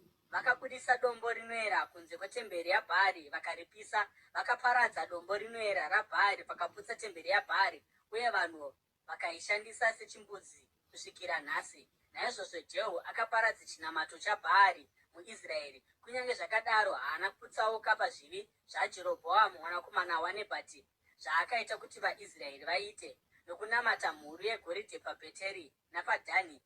Jehovha akati kuna Jehu, nokuti wakaita zvakanaka mukuzadzisa izvo zvakarurama pamberi pangu, uye ukaita kuimba yaAbhu zvose zvandaiva nazvo mupfungwa kuti ndiite, vana vako vachagara pachigaro choushe cheIsraeri kusvikira chizvarwa chechina. Asi Jehu haana kuchenjerera kuchengeta murayiro waJehovha Mwari weIsraeri nomwoyo wake wose. Haana kutsauka kubva pazvivi zvaJerobhoamu zvaakanga aita kuti Israeri iite. Mumazuva iwayo Jehovha akatanga kutapudza vaIsraeri. Hazaeri akakurira vaIsraeri munyika yavo yose, kumabvazuva eJorodhani, munyika yose yeGireadhi, dunhu raGadhi neraRubheni neraManase, kubva kuAreori nepamupata weAnoni zvichipfuura muGireadhi kusvikira kuBhashani. Zvino mamwe mabasa okutonga kwaJehu nezvose zvaakaita uye nokubudirira kwake kwose hazvina kunyorwa here mubhuku renhoroondo dzamadzimambo eIsraeri? Jehu akazorora namadzibaba ake akavigwa muSamaria. Jehoahazi mwanakomana wake akamutevera paumambo. Jehu akabata ushe pamusoro peIsraeri muSamaria kwamakore 20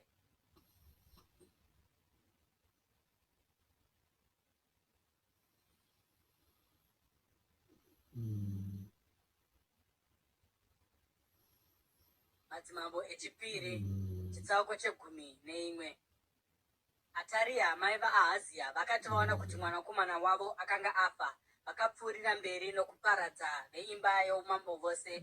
Asi Jehoshebha mwanasikana wamambo Jehoramu nehanzvadzi yaAhazia vakatora Joashi mwanakomana waAhazia ndokumuba kubva pakati pavana voumambo vakanga vava pedyo nokuurayiwa. Akamuisa muimba yake yokurara nomureri wake, achimuvanza kubva pana Ataria. Saka haana kuurayiwa. Akagara akavigwa iye nomureri wake mutemberi yaJehovha kwamakore 6 Ataria achiri kutonga nyika. Mugore rechinomwe Jehoyadha akatuma vatungamiri vezvikwata zvezana navarindi akaita kuti vauyiswe kwaari kutemberi yaJehovha. Akaita sungano navo akavaitisa mhiko mutemberi yaJehovha. Ipapo akavaratidza mwanakomana wamambo akavarayira akati, izvi ndizvo zvamunofanira kuita imi muri mumapoka 3 ari kuenda pabasa nomusi weSabata. Chikamu chimwe chete kubva muzvitatu chenyu chinofanira kurinda muzinda wamambo, chikamu chimwe chete kubva muzvitatu pasuo resuri, uye chikamu chimwe chete kubva muzvitatu pasuo riri seri kwomurindi anoita madzoro okurinda temberi. Uye imi vari mune mamwe mapoka 2 anochizorora musi weSabata, mose munofanira kurinda temberi muchiitira mambo. Mugare makakomba mambo, murume mumwe nomumwe akabata chombo muruoko rwake. Ani naani anosvika panzvimbo dzenyu anofanira kufa. Mugare pedyo namambo kwose kwose kwaanoenda. Vatungamiri vezvikwata zvedzana vakaita sezvakanga zvarayirwa naJehoyadha muprista. Mumwe nomumwe akatora vanhu vake, vaya vakanga vachienda pabasa nomusi weSabata navaya vakanga vapedza dzoro vakauya kuna Jehoyadha muprista. Ipapo akapa vakuru vehondo mapfumo nenhoo zvaimbova zvamambo Dhavhidhi zvaiva mutemberi yaJehovha. Varindi vakagara vakakomba mambo pedyo nearitari netemberi, mumwe nomumwe akabata chombo muruoko rwake kubva kurutivi rwezasi kusvikira kurutivi rwezasi rwetemberi. Jehoyadha akabudisa mwanakomana wamambo uye akadzika korona mumusoro wake. Akamupa rugwaro rwesungano uye akamuita mambo. Vakamuzodza vanhu vakauchira maoko avo uye vakadanidzira vakati, mambo ngaararame nokusingaperi. Ataria akati anzwa mheremhere yaiitwa navarindi uye navanhu, akaenda kuvanhu patemberi yaJehovha. Akatarira ndokuona hoyo mambo akamira pambiru saiyo yaiva tsika yacho. Vakuru navaridzi vehwamanda vakanga vari parutivi rwamambo, uye vanhu vose venyika vakanga vachifara vachiridza hwamanda. Ipapo Ataria akabvarura nguo dzake akadanidzira achiti, vandimukira, vandimukira. Jehoyadha muprista akarayira vatungamiri vezvikwata zvezana vaitungamirira mauto akati, mubudisei kunze nechapakati pemisara mugouraya ani nani anomutevera, nokuti muprista akanga ati haafaniri kuurayirwa mutemberi yaJehovha. Naizvozvo vakamubata paakasvika panzvimbo yaipinda namabhiza pamuzinda vakamuuraya ipapo. Ipapo Jehoyadha akaita sungano pakati paJehovha namambo uye navanhu kuti vaizova vanhu vaJehovha. Akaitawo sungano pakati pamambo navanhu. Vanhu vose venyika vakaenda kutemberi yaBhaari vakaiputsira pasi. Vakaputsa aritari dzezvifananidzo uye vakaurayawo Matani muprista waBhaari pamberi pearitari. Ipapo Jehoyadha muprista akagadza varindi patemberi yaJehovha. Akatora vatungamiri vamazana navakari navarindi uye vanhu vose venyika vakaburutsa mambo kubva kutemberi yaJehovha vakaenda naye kumuzinda pamwe chete. Vakapinda nokusuo ravarindi. Ipapo mambo akatora nzvimbo yake pachigaro choushe. Vanhu vose venyika vakafara, guta rakanyarara, nokuti Ataria akanga aurayiwa nomunondo pamuzinda. Joashi akanga ana makore 8 paakatanga kutonga.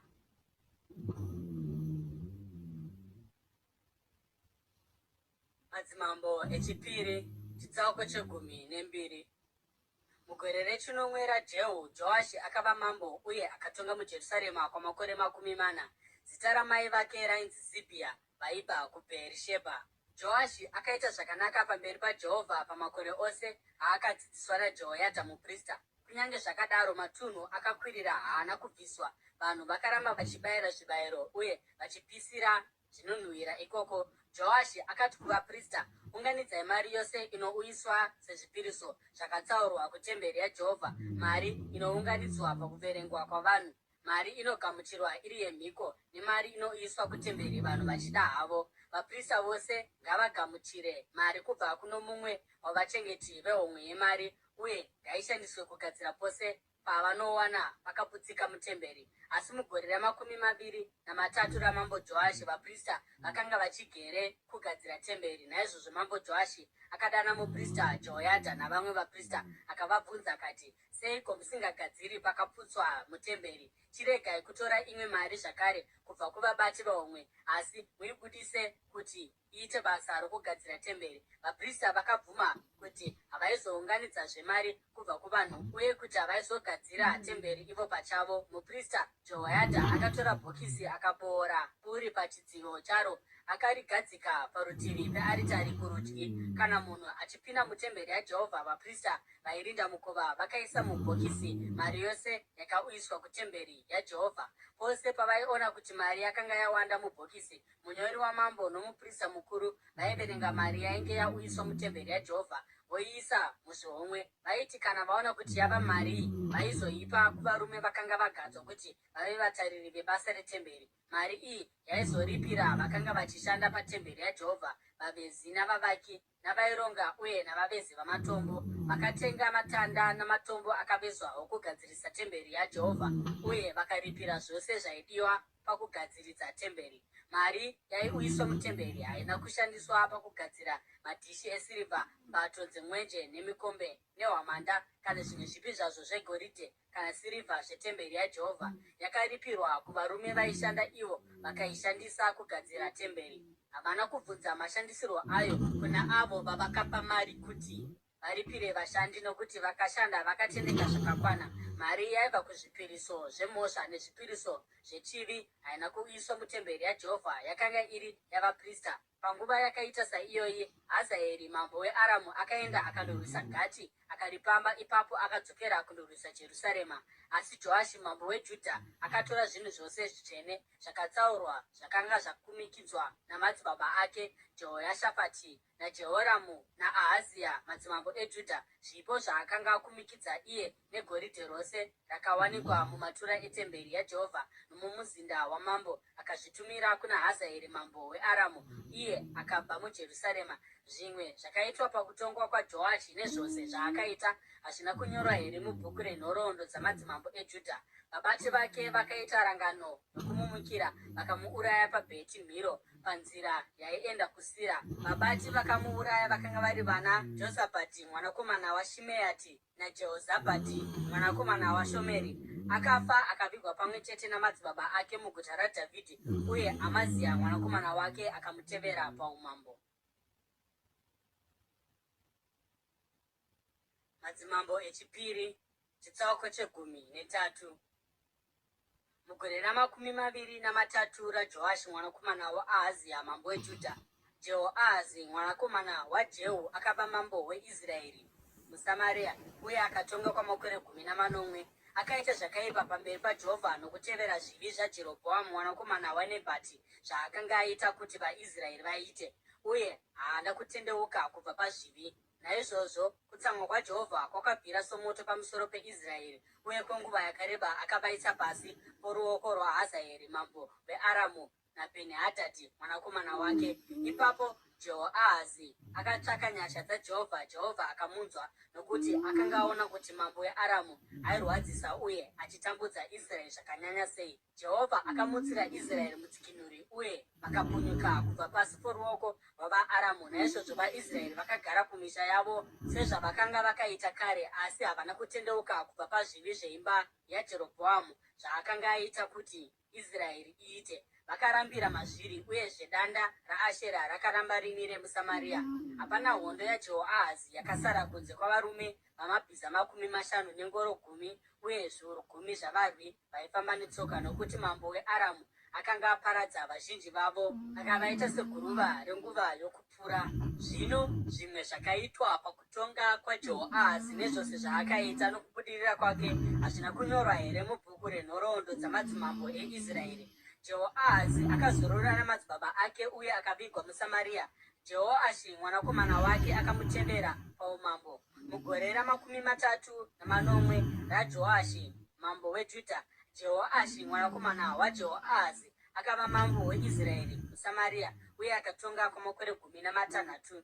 Akaita zvakaipa pamberi paJehovha, akasatendeuka kubva kana pane chimwe chezvivi zvaJerobhoamu mwanakomana waNebhati zvaakaita kuti Israeri iite, akarambira mazviri. Zvino zvimwe zvakaitwa pakutonga kwaJehoashi. nezvose zvaakaita nokubudirira kwake pamwe nokurwa kwake naAmazia mambo weJudha hazvina kunyorwa here mubhuku renhoroondo dzamadzimambo eIsraeri? Jehoashi akazorora namadzibaba ake. Jerobhoamu akamutevera pachigaro choushe. Jehoashi akavigwa muSamaria pamwe chete namadzimambo eIsraeri. Zvino Erisha akanga achirwadziwa nedenda iro rakazomuuraya. Jehoashi mambo weIsraeri akaendako kundomuona, akachema pamusoro pake akati, baba vangu, ngoro dzaIsraeri navatasvi vamabhiza. Erisha akati, tora uta nemiseve. Iye akaita saizvozvo. Akati kuna mambo weIsraeri, tora uta muruoko rwako. Akaita. Akati atora uta, Erisha akaisa maoko ake pamusoro pamaoko amambo. Akati, zarura windo rokumabvazuva. Iye ndokurizarura. Erisha akati, pfura. Iye ndokupfura. Erisha akati, museve waJehovha wokukunda, museve wokukunda Aramu.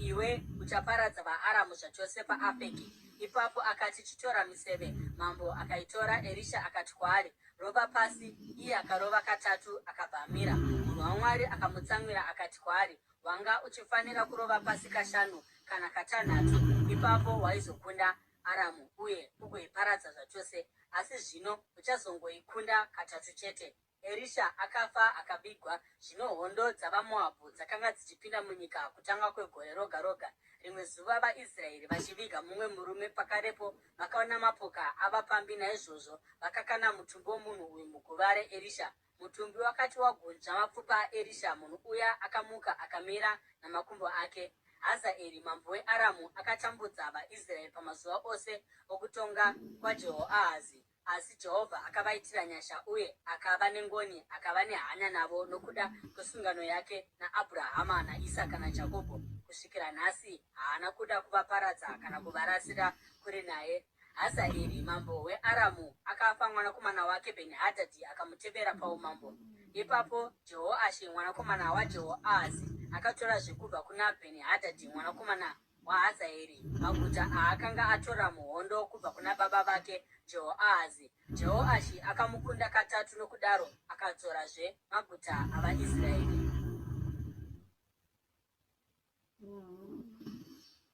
Madzimambo echipiri, chitsauko chegumi neina.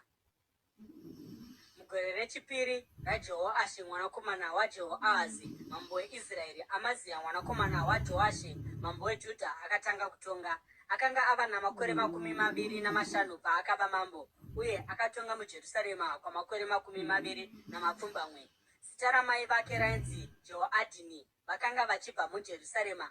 Akaita zvakanaka pamberi paJehovha, asi kwete sezvakaitwa nababa vake Dhavhidhi. Pazvinhu zvose akatevera muenzaniso wababa vake Joashi. Kunyange zvakadaro, matunhu akakwirira haana kubviswa. Vanhu vakaramba vachipa zvibayiro nokupisa zvinonhuhwira ikoko. Mushure mokunge umambo hwanyatsosimba mumaoko ake, akauraya vabati vaya vakauraya baba vake iye mambo. Asi haana kuuraya vanakomana vavaurayi, sezvazvakanyorwa mubhuku romurayiro waMozisi, sezvakarayira Jehovha paakati, madzibaba haazourayiwi nokuda kwavana vavo, uye vana havaurayiwi nokuda kwamadzibaba avo. Mumwe nomumwe anofanira kufira zvivi zvake. Ndiye akakunda 10 rezviuru zvavaEdhomu mumupata womunyu, uye akapamba Sera muhondo, akaritumidza kuti Jokiteeri, rinova zita raro kusvikira nhasi.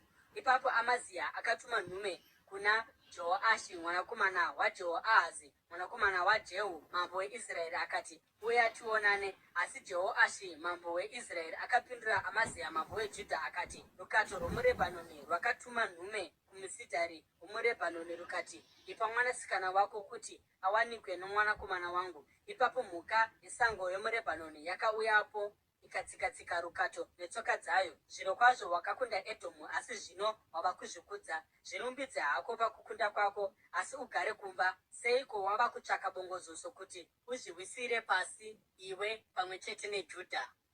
Kunyange zvakadaro, Amazia haana kuda kuteerera. Naizvozvo Jehoashi mambo weIsraeri akamurwisa. Iye naAmazia mambo weJudha vakasangana paBheti Shemeshi muJudha. VaJudha vakakundwa navaIsraeri, murume mumwe nomumwe akatizira kumusha kwake. Jehoashi mambo weIsraeri akabata Amazia mambo weJudha mwanakomana waJoashi mwanakomana waAhazia paBheti Shemeshi. Ipapo Jehoashi akaenda kuJerusarema akandoputsa rusvingo rweJerusarema kubva kusuo reEfuremu kusvikira pasuo repakona chikamu chinosvika makubhiti 400. Akatora goridhe rose nesirivha yose nemidziyo yose yakawanikwa iri mutemberi yaJehovha nomumatura omumuzinda wamambo. Akatorawo vasungwa ndokubva adzokera kuSamaria. Zvino zvimwe zvokutonga kwaJehoashi nezvaakaita uye kubudirira kwake pamwe nokurwa kwake naAmazia mambo weJudha hazvina kunyorwa here mubhuku renhoroondo dzamadzimambo eIsraeri? Jehoashi akazorora namadzibaba ake akavigwa muSamaria pamwe chete namadzimambo eIsraeri. Jerobhoamu mwanakomana wake akamutevera paumambo. Amazia mwanakomana waJoashi mambo weJudha akararama kwamakore 15 mushure mokufa kwaJehoashi mwanakomana waJehoahazi mambo weIsraeri. Zvino zvimwe zvakaitwa pakutonga kwaAmazia hazvina kunyorwa here mubhuku renhoroondo dzamadzimambo eJudha? Vakaita rangano yakaipa pamusoro pake muJerusarema. Iye akatizira kuRakishi, asi vakatuma varume vakamutevera kuRakishi vakamuurayira ikoko. Akadzoswa namabhiza vakamuviga muJerusarema pamwe chete namadzibaba ake muguta raDhavhidhi. Ipapo vanhu vose veJudha vakatora Azaria akanga ane makore 16 vakamuita mambo panzvimbo yababa vake Amazia. Ndiye akavakazve Erati akaridzorera kuna Judha mushure mokunge Amazia azorora namadzibaba ake. Mugore re15 raAmazia mwanakomana waJoashi mambo weJudha, Jerobhoamu mwanakomana waJehoashi mambo weIsraeri akava mambo muSamaria. Akatonga kwamakore 40 negore rimwe. Akaita zvakaipa pamberi paJehovha akasatendeuka kubva kana pane chimwe chezvivi zvaJerobhoamu mwanakomana waNebhati zvaakaita kuti Israeri iite. Ndiye akadzika zvemiganhu yeIsraeri kubva paRebho Hamati kusvika kugungwa reArabha, sezvakarehwa neshoko raJehovha Mwari waIsraeri rakataurwa kubudikidza nomuranda wake Jona mwanakomana waAmutai muprofita wokuGati Hefa. Nokuti Jehovha akati aona kuti vanhu vose muIsraeri vaitambudzika zvakanyanya sei, vose nhapwa navakasununguka, pakanga pasina angabatsira. Uye sezvo Jehovha akanga asina kumboti aizodzima zita raIsraeri kubva pasi pedenga, akavaponesa noruoko rwaJerobhoamu mwanakomana waJehoashi. Zvino zvimwe zvakaitwa pakutongwa kwaJerobhoamu nezvose zvaakaita nokukunda kwake pakurwa, pamwe nokuti akadzorera sei Dhamasiko neHamati kuIsraeri aimbova maguta eJudha, hazvina kunyorwa here mubhuku renhoroondo dzamadzimambo eIsraeri? Jerobhoamu akazorora namadzibaba ake madzimambo eIsraeri. Zekaria mwanakomana wake akamutevera paumambo.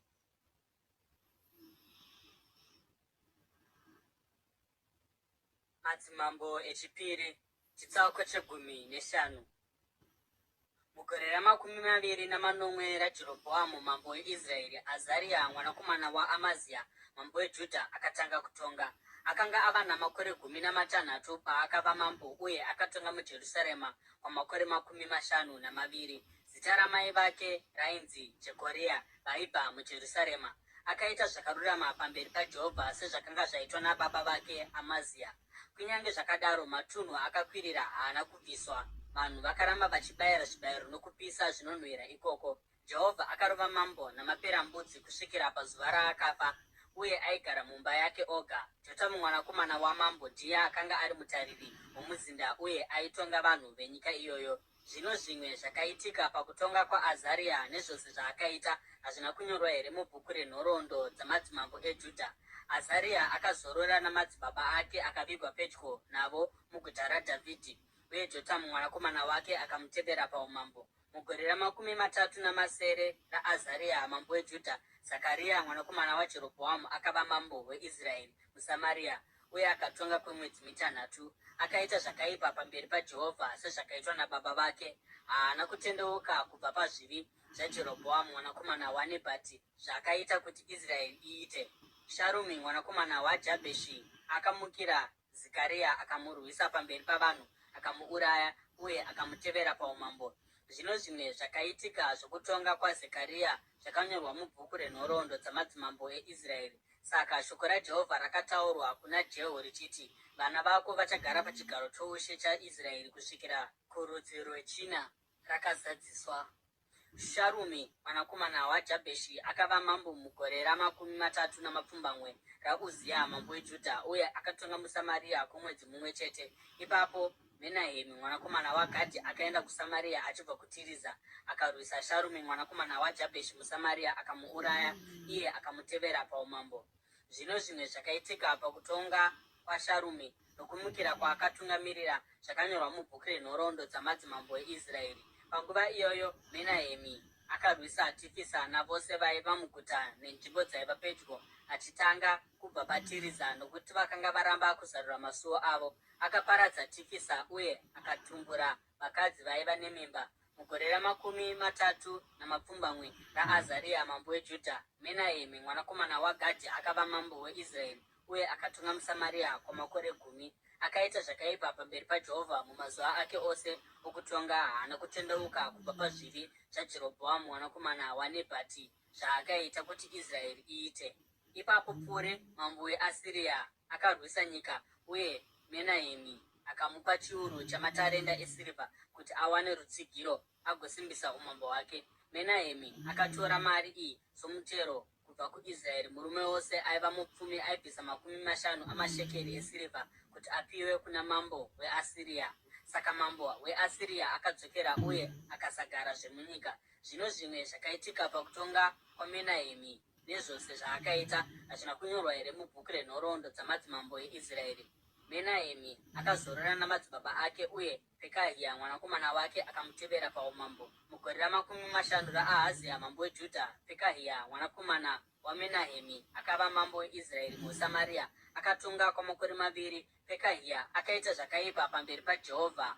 Haana kutendeuka kubva pazvivi zvaJerobhoamu mwanakomana waNebhati, zvaakaita kuti Israeri iite. Mumwe wamakurukota ake ainzi Peka mwanakomana weRemaria akamumukira, akatora varume 50 veGireadhi akauraya Pekahia pamwe chete naArigobhi naAri munhare yomuzinda wamambo weSamaria. Saka Peka akauraya Pekahia uye akamutevera paumambo. Zvimwe zvakaitika pakutonga kwaPekahia nezvose zvaakaita zvakanyorwa mubhuku renhoroondo dzamadzimambo eIsraeri. Mugore ra52 raAzaria mambo weJudha, Peka mwanakomana waRemaria akava mambo weIsraeri muSamaria uye akatonga kwamakore 20.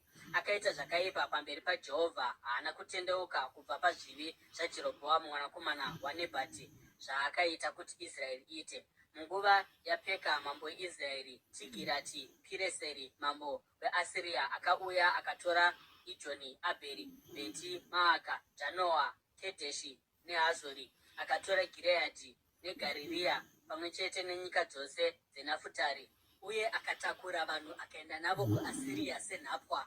Ipapo Hoshea mwanakomana waEra akamukira Peka mwanakomana waRemario, akamurwisa akamuuraya ndokubva amutorera umambo mugore ra20 raJotamu mwanakomana waUzia. Zvimwe zvakaitika pakutonga kwaPeka nezvaakaita iye hazvina kunyorwa here mubhuku renhoroondo dzamadzimambo eIsraeri? Mugore rechipiri raPeka mwanakomana waRemaria mambo weIsraeri, Jotamu mwanakomana waUzia mambo weJudha akatanga kutonga. Akanga ava namakore 25 paakava mambo, uye akatonga muJerusarema kwamakore 16. Zita ramai vake rainzi Jerusha mwanasikana waZadhoki.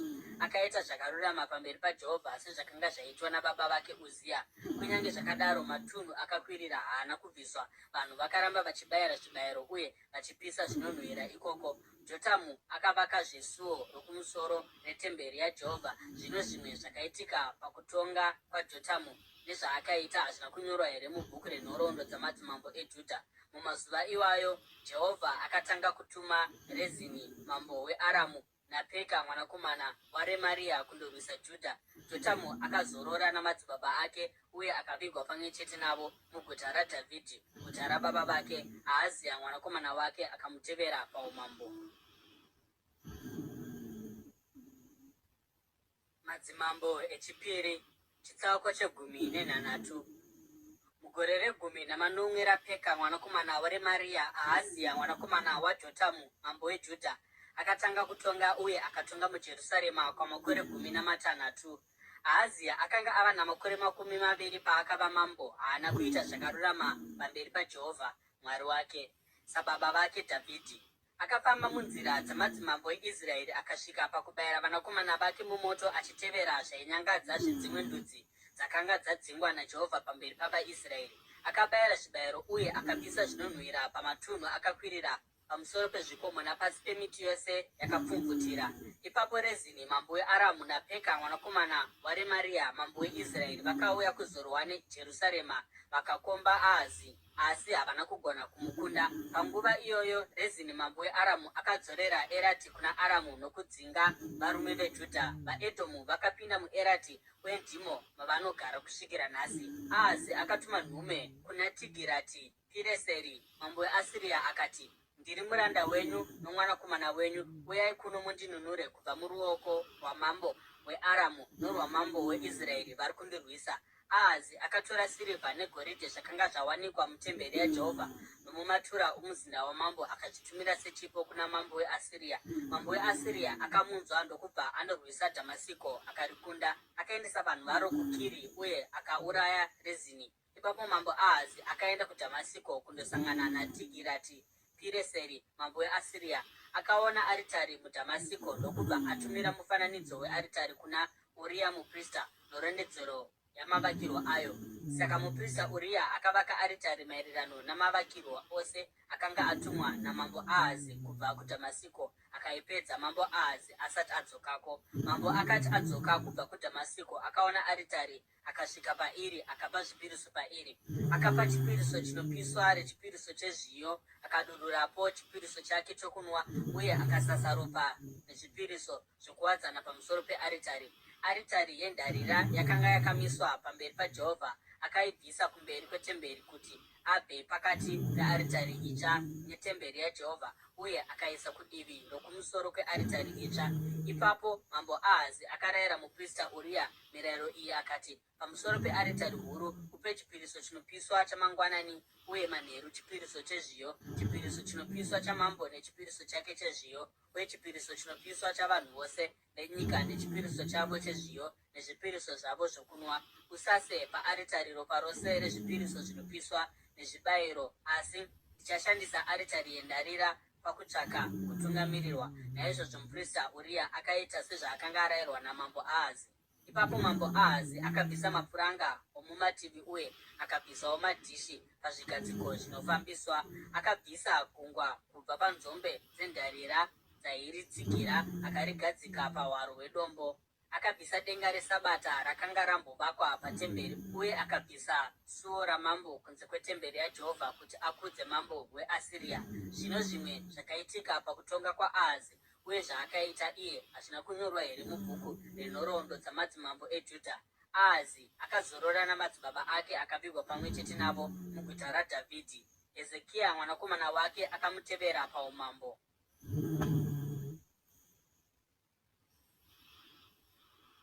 Madzimambo echipiri chitsauko chegumi nenomwe.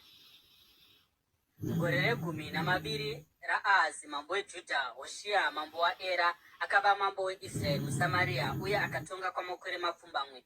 Akaita zvakaipa pamberi paJehovha, asi haana kuita samadzimambo eIsraeri akamutangira. Sharimaneseri mambo weAsiria akauya kuzorwisa Hoshea, iye akava muranda wake akaripa mutero kwaari. Asi mambo weAsiria akazoziva kuti Hoshea yaiva mhandu, nokuti akanga atuma nhume kuna So mambo weIjipiti uye akarega kuripa mutero kuna mambo weAsiria sezvaaisiita gore negore. Naizvozvo Sharimaneseri akamubata akamuisa mutorongo. Mambo weAsiria akarwisa nyika yose, akafamba akananga kuSamaria akarikomba kwamakore matatu. Mugore repfumbamwe raHoshea mambo weAsiria akakunda Samaria akaendesa vaIsraeri kuAsiria, akavagarisa muHara nomuGozani pedyo norwizi rweHarozi uye nomumaguta avaMidhia. Izvi zvose zvakaitika nokuda kwokuti vaIsraeri vakanga vatadzira Jehovha Mwari wavo akanga avabudisa kubva muIjipiti pasi poruoko rwaFaro mambo weIjipiti, vakanamata vamwe vamwari uye vakatevera tsika dzedzimwe ndudzi dzakanga dzadzingwa pamberi pavo naJehovha, pamwe chete netsika dzakanga dzatangiswa namadzimambo eIsraeri. VaIsraeri vakaita zvinhu zvakanga zvisina kururama kuna Jehovha Mwari wavo muchivande. Vakazvivakira matunhu akakwirira mumaguta avo ose, kubva pachirindo chavarindi kusvikira kuguta rakakomberedzwa. Vakazvimisira matombo namatanda okunamata pamusoro pezvikomo zvose zvakakwirira napasi pemiti yose yakapfumvutira. vakapisa zvinonhuhwira panzvimbo dzose dzakakwirira sezvakanga zvichiitwa nendudzi dzakadzingwa pamberi pavo naJehovha. Vakaita zvinhu zvakaipa zvikatsamwisa Jehovha. Vakanamata zvifananidzo kunyange Jehovha akanga ati musaita izvi. Jehovha akayambira Israeri neJudha kubudikidza navaprofita vake vose navaoni akati, ibvai panzira dzenyu dzakaipa, cherechedzai mirayiro nemitemo yangu maererano nomurayiro wose wandakarayira madzibaba enyu kuti vauteerere, uye uyo wandakapa kwamuri kubudikidza navaranda vangu vaprofita. Asi havana kuda kuteerera, uye vakava nemitsipa mikukutu sezvakanga zvakaita madzibaba avo vasina kuvimba naJehovha Mwari wavo. Vakaramba mitemo yake nesungano yaakanga aita namadzibaba avo, uyewo neyambiro dzaakanga avapa. Vakatevera zvifananidzo zvisina maturo, ivo pachavo vakava vasina maturo. Vakatevedzera ndudzi dzakanga dzakavakomberedza, kunyange Jehovha akanga avarayira akati musaita sezvavanoita, asi vakaita chinhu zvavakarambidzwa naJehovha. Vakasiya mirayiro yose yaJehovha Mwari wavo, vakazviitira zvifananidzo zviviri zvakaumbwa zvemhuru uye nedanda raAshera. Vakanamata nyeredzi dzose dzokudenga uye vakanamata Bhaari. Vakabayira vanakomana vavo navanasikana vavo mumoto, vakaita zvokuvuka nouroyi, vakazvitengesa kuti vaite zvakaipa pamberi paJehovha, vakamutsamwisa nazvo. Naizvozvo Jehovha akatsamwira Israeri zvikuru, akavabvisa pamberi pake. Rudzi rwaJudha chete ndirwo rwakasara, uye kunyange vaJudhawo havana kuchengeta mirayiro yaJehovha Mwari wavo.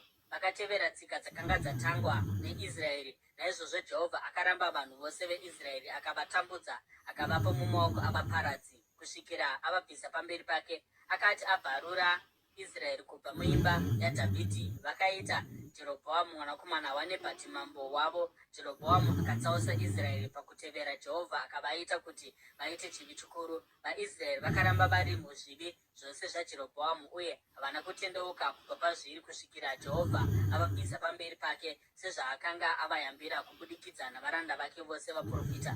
Saka vanhu veIsraeri vakatapwa kubva kunyika yavo vakaendeswa kuusungwa muAsiria, uye vachiriko nanhasi. Mambo weAsiria akauya navanhu kubva kuBhabhironi nokukuta neAvha neHamati neSefarivhaimu ndokuvagarisa mumaguta eSamaria pachinzvimbo chavaIsraeri. Vakatora Samaria vakagara mumaguta ayo. Pavakatanga kugarako vakanga vasinganamati Jehovha. Naizvozvo akatuma shumba pakati pavo dzikauraya vamwe vavo. Vakazivisa mambo weAsiria kuti vanhu vamabvisa mukavagarisa mumaguta eSamaria havazivi zvinodikanwa naMwari wenyika iyoyo. Akatuma shumba pakati pavo dziri kuvauraya nokuti vanhu havazivi zvaanoda. Ipapo mambo weAsiria akarayira akati, itai kuti mumwe wavaprista vamakatapa kubva kuSamaria adzokere kundogarako agodzidzisa vanhu kuti Mwari wenyika iyi anodei. Saka mumwe wavaprista vakanga vatapwa kubva kuSamaria akauya kuzogara muBheteri, akavadzidzisa kunamata Jehovha. Kunyange zvakadaro, rudzi rumwe norumwe rwakazviitira vamwari varwo mumaguta mazhinji mavaigara, vakamisa mumatumba okunamatira akanga aitwa navanhu veSamaria mumatunhu akakwirira. Varume vaibva kuBhabhironi vakavaka Sukoti Bhenoti, vanhu vaibva kuKuta vakavaka Nerigari, vanhu vaibva kuHamati vakavaka Ashima, vaAvhi vakavaka Nibhazi Tarikati, uye vaSefavhi vakapisa vana vavo nomoto sezvibayiro kuna Adhiramereki naAnamereki, vamwari vaSefavhaimu.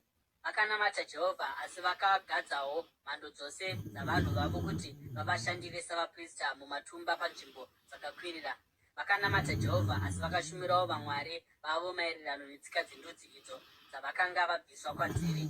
Kusvikira nhasi vari kurambira mutsika dzavo dzekare. Havanamati Jehovha kana kuteerera mitemo nezvakatemwa nemirayiro nemirau yakapiwa naJehovha kuvana vaJakobho, uyo waakatumidza kuti Israeri. Jehovha akati aita sungano navaIsraeri, akavarayira akati, musanamata kana vamwari vapi zvavo, kana kuvapfugamira, kana kuvashumira, kana kubayira kwavari. Asi Jehovha, uyo akakubudisai kubva munyika yeIjipiti nesimba guru uye noruoko rwakatambanudzwa, ndiye oga wamunofanira kunamata, ndiye wamunofanira kupfugamira, uye ndiye wamunofanira kupa zvibayiro. Munofanira kugara makachenjerera kuchengeta mitemo yake nezvaakatonga nemirayiro nemirau yaakakunyorerai.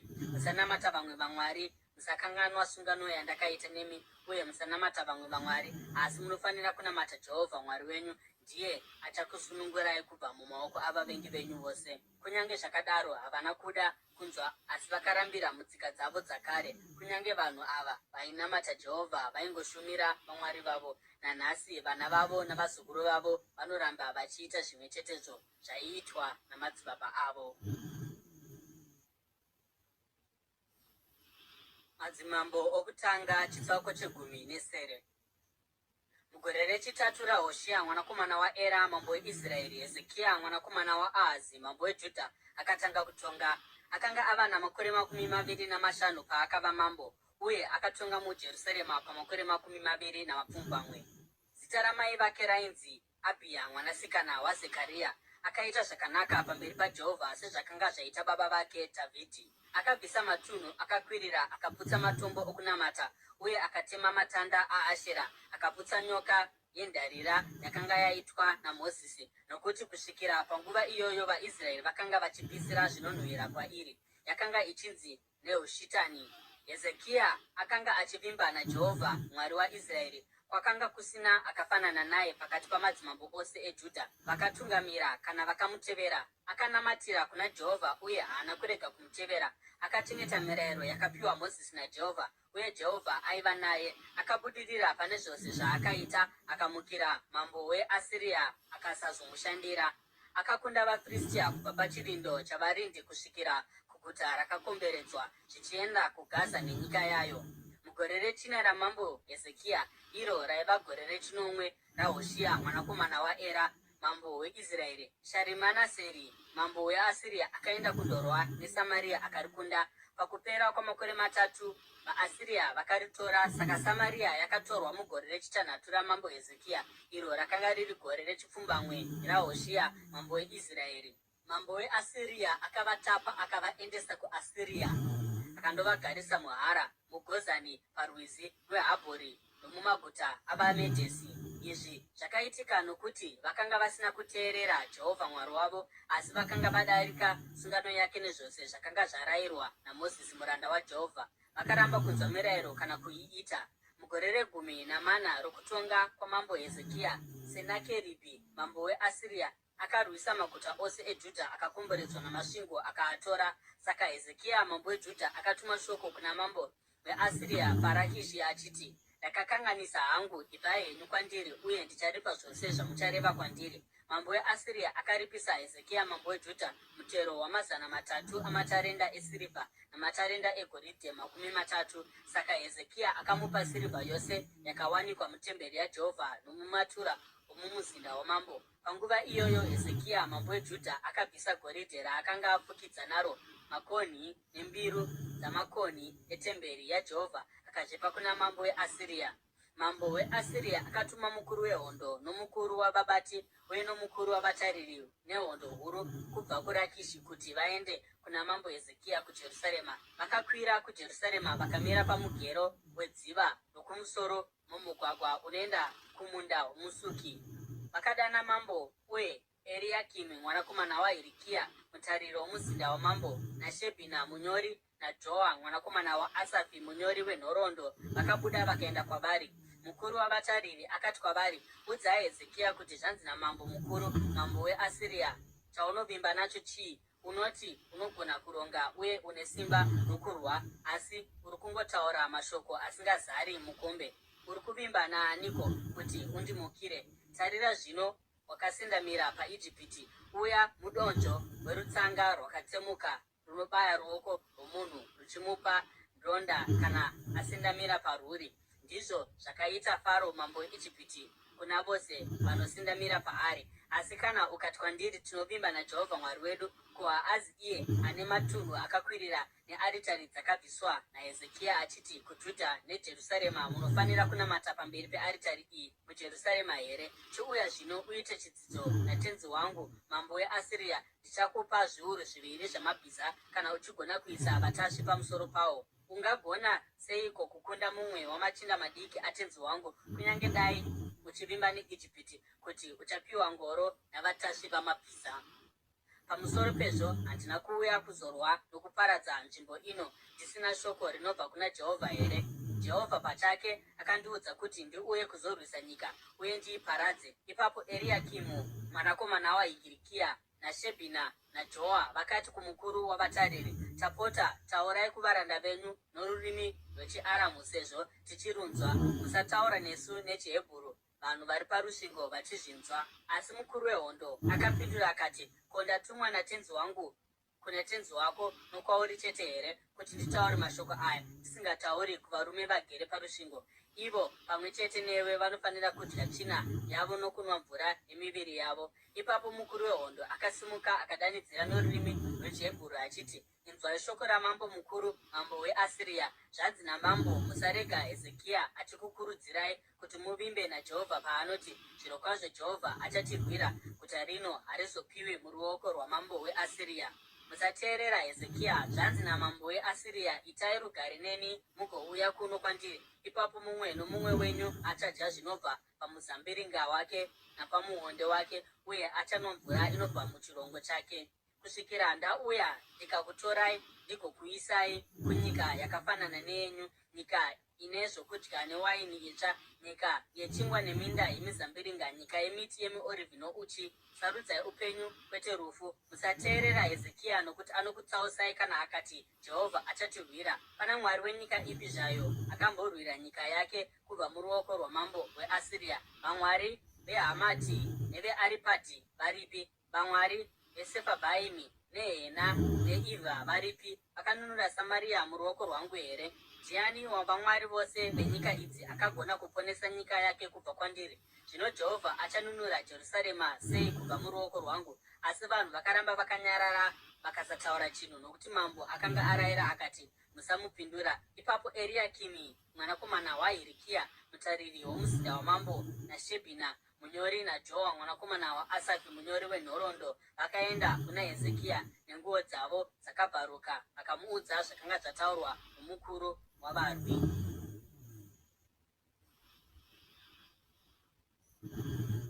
Madzimambo echipiri, chitsauko 10. Mambo Hezekia akati achizvinzwa akabvarura nguo dzake, akafuka masaga, akapinda mutemberi yaJehovha. Akatuma Eriakimi mutariri womuzinda wamambo naShebhina munyori navatungamiri vavaprista vose vakapfeka masaga kumuprofita Isaya mwanakomana waAmozi. Vakati kwaari, zvanzi naHezekia, nhasi izuva rokutambudzika nerokutukwa nokunyadziswa, sezvinoita vana vasvika pakuzvarwa, ipo pasina simba rokusununguka. Zvimwe Jehovha Mwari wenyu achanzwa mashoko ose omukuru wavarwi akatumwa natenzi wake mambo weAsiria kuzozvidza Mwari mupenyu, uye kuti azomutuka nokuda kwamashoko akanzwikwa naJehovha Mwari wenyu. Naizvozvo unyengeterere vakasara avo vachiri vapenyu. Vabati vaHezekia vakati vasvika kuna Isaya, Isaya akati kwavari, udzai tenzi wenyu kuti, zvanzi naJehovha, usatya mashoko awakanzwa, mashoko andakamhurwa nawo navaranda vamambo weAsiria. Tarira, ndichaisa mweya maari wokuti paanonzwa mamwe mashoko achadzokera kunyika yake, uye ndichaita kuti aurayiwe nomunondo ikoko. Mukuru wavatariri paakanzwa kuti mambo weAsiria akanga abva kuRakishi, akadzoka akabva akaenda akandowana mambo achirwa neRibhina. Zvino Senakeribhi akagamuchira chiziviso chaiti Tirihaka mambo weEtiopia akati achifamba achiuya kuzorwa naye. Saka akatumazve nhume kuna Hezekia neshoko iri rokuti, muti kuna Hezekia mambo weJudha, musarega Mwari wamunovimba naye achikunyengedzai paanoti, Jerusarema harizopiwa mumaoko amambo weAsiria. Zvirokwazvo makanzwa zvakaitwa namadzimambo eAsiria kunyika dzose, vachidziparadza zvachose. Zvino imi mucharwirwa here? Ko, vamwari vedzimwe ndudzi dzakaparadzwa namadzitateguru angu, vamwari veGozani neHarani neRezefi navanhu veEdheni vakanga vari muTera Asara, vakavarwira here? Ko, mambo weHamati aripi, namambo weAripadhi, namambo weguta reSefavhaimi, weHena kana neIvha? Hezekia akagamuchira tsamba kubva kunhume uye akaiverenga. Ipapo akaenda kutemberi yaJehovha akaipetenura pamberi paJehovha. Uye Hezekia akanyengetera kuna Jehovha achiti, haiwa Jehovha Mwari waIsraeri, imi mugere pakati pamakerubhi, imi moga ndimi Mwari pamusoro poushe hwose hwapasi. Rerekerai nzeve, imi Jehovha, munzwe; svinudzai meso enyu, imi Jehovha, muone; inzwai mashoko.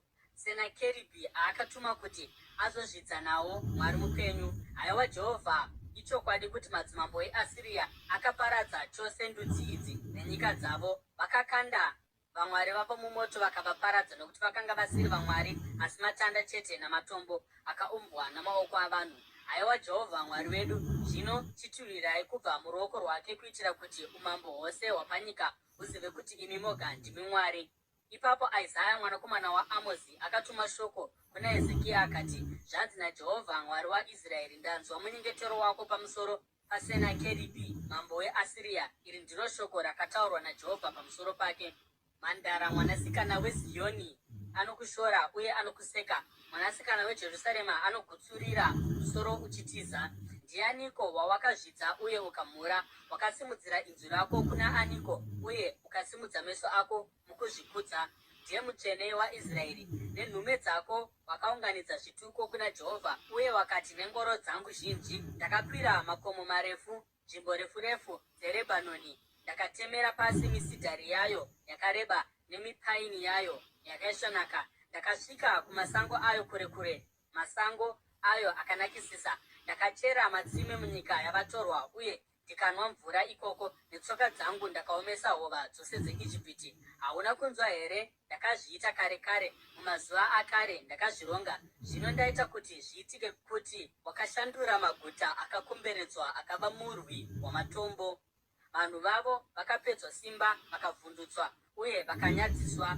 Vakafanana nembesa dziri muminda, samabukirwa omuriwo mutete akasvibira souswa huri pamusoro pemba hwakatsva husati hwakura. Asi ndinoziva paunogara uye kwaunobva nokwaunoenda, uye kuti wakanditsamwira sei. Nokuti wakanditsamwira uye kuzvikudza kwako kwasvika munzeve dzangu, ndichaisa chiredzo changu mumhino dzako nematomu angu mumuromo mako, uye ndichakuita kuti udzokere nenzira yawakauya nayo. Ichi ndicho chichava chiratidzo chako, iwe Hezekia. Gore rino uchadya zvinongomera zvoga, uye mugore rechipiri zvinobva muna izvozvo. Asi mugore rechitatu mudyare mugokohwa, mudyare mizambiringa uye mugodya michero yawo. Uyezve vakasara veimba yaJudha vachadzika midzi pasi vagobereka michero pamusoro, nokuti muJerusarema muchabuda vakasara, uye mugomo reZioni muchabuda chikwata. Chava chapunyuka, kushingaira kwaJehovha Wamasimba Ose kuchazviita. Naizvozvo zvanzi naJehovha pamusoro pamambo weAsiria, haazopindi muguta iri kana kupfuura museve pano. Haangauyi mberi kwaro nenhoo kana kurikomberedza negomo revhu. Nenzira yaakauya nayo achadzokera, haazopindi muguta rino, ndizvo zvinotaura Jehovha. Ndichadzivirira guta rino uye ndichariponesa nokuda kwangu uye nokuda kwaDhavhidhi muranda wangu. Usiku ihwohwo mutumwa waJehovha akaenda akauraya varume zviuru 150 mumusasa wavaAsiria. Vanhu pavakati vachimuka mangwana acho, wanei heyo mitumbi yavakafa. Saka Senakeribi mambo weAsiria akaparadza musasa, akadzokera kuNinevhe akandogarako. Rimwe zuva paakanga achinamata mutemberi yamwari wake Nisiroki, vanakomana vake Adhiramereki naSharezeri vakamuuraya nomunondo, vakatizira kunyika yeArarati. Esarihadhoni mwanakomana wake akamutevera paumambo. Madzimambo echipiri chitsauko che20. Mumazuva iwayo Hezekia akarwara zvokuda kufa. Muprofita Isaya mwanakomana waAmozi akaenda kwaari akati, zvanzi naJehovha, gadzira imba yako, nokuti uchafa, hausi kuzorarama. Hezekia akatendukira kumadziro uye akanyengetera kuna Jehovha akati, haiwa Jehovha, rangarirai kuti ndakafamba sei pamberi penyu nokutendeka uye nomwoyo wose, uye ndikaita zvakanaka pamberi penyu. Hezekia akachema zvikuru. Isaya asati abva paruvanze rwapakati, shoko raJehovha rakauya kwaari richiti, dzokera undoudza Hezekia mutungamiri wavanhu vangu kuti, zvanzi naJehovha Mwari wababa vako Dhavhidhi, ndanzwa munyengetero wako uye ndaona misodzi yako. Ndichakuporesa. Nezuva retatu kubva zvino uchakwira kutemberi yaJehovha. Ndichawedzera paupenyu hwako makore 15, uye ndichakurwira iwe neguta rino. Ndicharwira guta iri kubva muruoko rwamambo weAsiria nokuda kwangu uye nokuda kumuranda wangu Dhavhidhi. Ipapo Isaya akati, gadzirai bundu ramaonde. Vakaita saizvozvo, vakarisa pamota uye akapora. Hezekia akanga abvunza Isaya achiti, chiratidzo chichava chei chokuti Jehovha achandiporesa uye kuti ndichakwira kutemberi yaJehovha pazuva retatu kubva zvino here? Isaya akapindura akati, ichi ndicho chiratidzo chaJehovha kwauri, kuti Jehovha achaita zvaavimbisa. Ko, ungada kuti mumvuri uende nhambwe 10 mberi here, kana kudzoka mushure nhambwe 10? Hezekia akati, zvakareruka kuti mumvuri uende mberi nhambwe 10, saka ngaudzoke nhambwe 10 mushure. Ipapo muprofita Isaya akadana kuna Jehovha. Jehovha akadzorera mumvuri shure nhambwe 10 pamanera aAhazi. Panguva iyo yaMerodhaki Bharadhani mwanakomana waBharadhani mambo weBhabhironi akatumira tsamba nechipo kuna Hezekia, nokuti akanga anzwa nezvokurwara kwaHezekia. Hezekia akagamuchira nhume akadziratidza zvose zvakanga zviri mumatura ake, sirivha negoridhe nezvinonhuhwira namafuta anokosha nedura rezvombo nezvose zvaiwanikwa pakati pepfuma yake. Hezekia haana chaasina kuvaratidza mumuzinda make kana muushe hwake hwose. Ipapo muprofita Isaya akaenda kuna mambo Hezekia akamubvunza akati, zvanzi kudini navarume avo uye vabvepi? Hezekia akapindura akati, vabva kunyika iri kure, vabva kuBhabhironi. Muprofita akamubvunza akati, chii chavaona mumuzinda mako? Hezekia akapindura akati, vaona zvose zviri mumuzinda mangu, hapana chinhu chiri pakati pepfuma yangu chandisina kuvaratidza. Ipapo Isaya akati kuna Hezekia, chinzwa shoko raJehovha, zvirokwazvo nguva ichasvika nokuti zvose zviri mumuzinda mako nezvose zvakaunganidzwa nababa vako kusvikira pazuva ranhasi zvichatakurwa zvichiendeswa kuBhabhironi. Hapana chichasara, ndizvo zvinotaura Jehovha. Uye vamwe vavanakomana vako nenyama yako chaivo neropa rako vauchabereka vachatorwa kubva kwauri uye vachava varanda mumuzinda wamambo weBhabhironi. Hezekia akapindura akati, shoko raJehovha rawataura rakanaka. Nokuti akafungawo akati, hakuchavi here norugare nokudzivirirwa munguva youpenyu hwangu, kana zviri zvimwe zvakaitika panguva yokutonga kwaHezekia, nezvose zvaakaita uye namavakiro aakaita dziva nomugero waakauyisa nawo mvura muguta, hazvina kunyorwa here mubhuku renhoroondo dzamadzimambo eJudha? Hezekia akazorora namadzibaba ake. Manase mwanakomana wake akamutevera paumambo.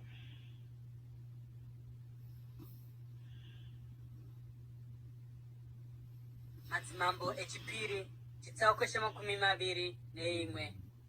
Manase akanga ava namakore 12 paakava mambo, uye akatonga muJerusarema kwamakore 55. Zita ramai vake rainzi Hefizibha.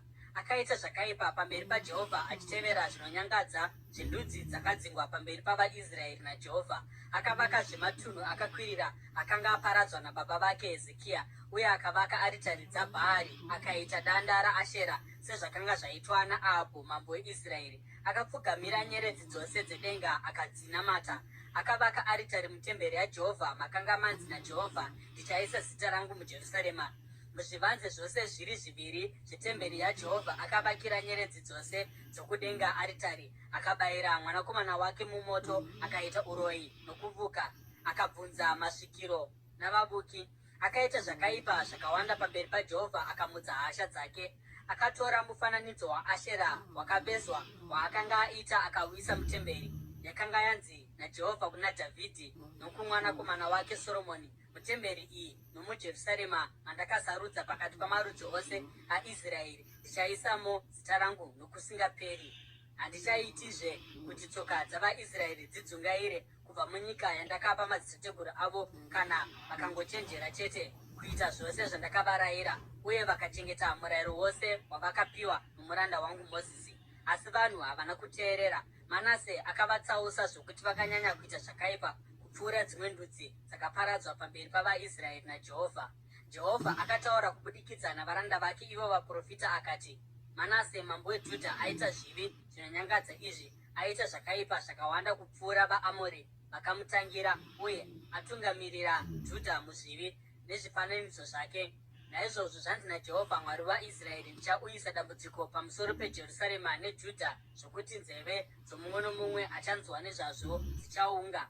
Ndichatambanudzira kuJerusarema tambo yokuyeresa yandakayera nayo Samaria nerwodzi rwandakashandisa kuyera narwo imba yaAhabhu. Ndichapukuta Jerusarema somunhu anopukuta ndiro, anoipukuta uye anogoitsindikira. ndichafuratira vakasara venhaka yangu, uye ndichavapa kuvavengi vavo. Vachapirwa uye vachapambwa navavengi vavo, nokuti vakaita zvakaipa pamberi pangu vakanditsamwisa kubva pazuva rakabuda madzitateguru avo kubva muIjipiti kusvikira zuva ranhasi. Pamusoro pezvo Manase akateura ropa risina mhosva rakawanda zvokuti akazadza Jerusarema kubva kuno rumwe rutivi kusvika kuno rumwe. Zvisiri izvozvo chete, asi nezvivi zvaakaita kuti Judha iite, zvokuti vakaita zvakaipa pamberi paJehovha. Kana zviri zvimwe zvakaitika panguva yokutonga kwaManase, nezvose zvaakaita pamwe chete nechivi chaakaita, hazvina kunyorwa here mubhuku renhoroondo dzamadzimambo eJudha? Manase akazorora namadzibaba ake, akavigwa mubindu romumuzinda wake, bindu raUza, uye Amoni mwanakomana wake akamutevera paumambo.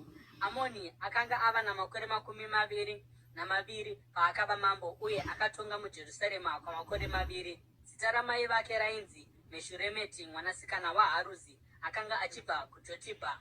Akaita zvakaipa pamberi paJehovha sezvakanga zvaita Manase baba vake. Akafamba munzira dzose dzababa vake, akanamata zvifananidzo zvakanga zvanamatwa nababa vake, akazvipfugamira. Akafuratira Jehovha Mwari wamadzibaba ake, haana kufamba munzira yaJehovha.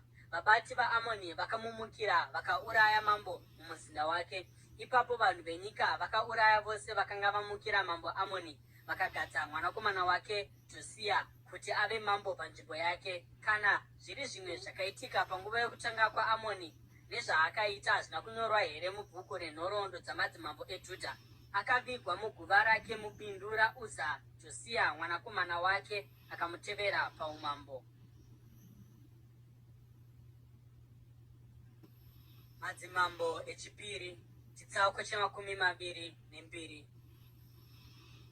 Josia akanga ava namakore 9 paakava mambo, uye akatonga muJerusarema kwamakore 31. Zita ramai vake rainzi Jedhidha mwanasikana waAdhaya, aibva kuBhozikati. Akaita zvakanaka pamberi paJehovha, uye akafamba munzira dzose dzababa vake Dhavhidhi. Akasatsaukira kurudyi kana kuruboshwe. Mugore re10 rokutonga kwake, mambo Josia akatuma munyori Shafani mwanakomana waAzaria mwanakomana waMeshurami kutemberi yaJehovha. Akati kwaari, enda kuna Hirikia muprista mukuru umuudze kuti averenge mari yakauyiswa mutemberi yaJehovha, iya yakaunganidzwa navarindi mumukova ichibva kuvanhu. Uite kuti vaipe kuvarume vakagadzwa kuti vatarire basa rapatemberi, uye varume ava vanofanira kuripa vabati vanogadzira temberi yaJehovha, vavezi navavaki navavezi vamatombo. Uyezve uite kuti vatenge matanda namatombo akavezwa kuti vagadzirise temberi, asi havafaniri kubvunzwa pamusoro pemari yakaiswa mumaoko avo, nokuti ivo vakatendeka pakubata kwavo. Hirikia muprista mukuru akati kuna Shafani munyori, ndawana bhuku romurayiro mutemberi yaJehovha. Akaripa kuna Shafani, uyo akariverenga. Ipapo Shafani munyori akaenda kuna mambo akandomuzivisa kuti vabati venyu vari pamari iya yakanga iri mutemberi yaJehovha, vakaipa kuvashandi navatariri vapatemberi. Ipapo Shafani munyori akazivisa mambo achiti, Hirikia muprista atipa bhuku, uye Shafani akariverenga pamberi pamambo. Mambo akati anzwa mashoko ebhuku romurayiro, akabvarura nguo dzake, akarayira Hirikia muprista naAhikami mwanakomana waShafani naAkibhori mwanakomana waMikaya naShafani munyori naAsaya muranda wamambo achiti, endai munondibvunzirawo Jehovha ini navanhu ava, uye navanhu vose veJudha pamusoro pezvakanyorwa mubhuku rakawanikwa iri, nokuti kutsamwa kwaJehovha kwaakatitsamwira nako kukuru nokuda kwamadzibaba edu, asina kuteerera mashoko ebhuku iri. Havana kuita zvose zvakafanira zvakanyorwa pamusoro pedu. Hirikia muprista naAhikami naAkibhori naShafani naAsaya vakaenda kundotaura naHuridha muprofitakadzi, akanga ari mukadzi waSharumi mwanakomana waTikivha mwanakomana waHarihasi, muchengeti wenguo, aigara muJerusarema mudunhu rechipiri. Akati kwavari, zvanzi naJehovha Mwari weIsraeri, udzai murume akutumai kwandiri kuti, zvanzi naJehovha, ndichauyisa dambudziko pamusoro penzvimbo ino navanhu vayo, zvichienderana nezvose zvakanyorwa mubhuku rakaverengwa namambo weJudha, nokuti vakandirasa vakapisira zvinonhuhwira kuna vamwe vamwari, vakanditsamwisa nokuda kwezvifananidzo zvose zvavakaita namaoko avo. Kutsamwa kwangu kuchapfuta pamusoro penzvimbo ino, uye hakungadzimwi. Udzai mambo weJudha akutumai kuzobvunza Jehovha kuti, zvanzi naJehovha Mwari waIsraeri pamusoro pamashoko amakanzwa, nokuti mwoyo wako wakanga uri munyoro uye ukazvininipisa pamberi paJehovha pawakanzwa zvandakataura pamusoro penzvimbo ino navanhu vayo, kuti vachatukwa uye kuti vachaitwa dongo, uye nokuti wakabvarura nguo dzako ukachema pamberi pangu, ndakunzwa, ndizvo zvinotaura Jehovha. Naizvozvo ndichakurongedza kumadzibaba ako, uye uchavigwa murugare. Meso ako haachazooni matambudziko ose andichauyisa panzvimbo ino. Naizvozvo vakaendesa mhinduro yake kuna mambo.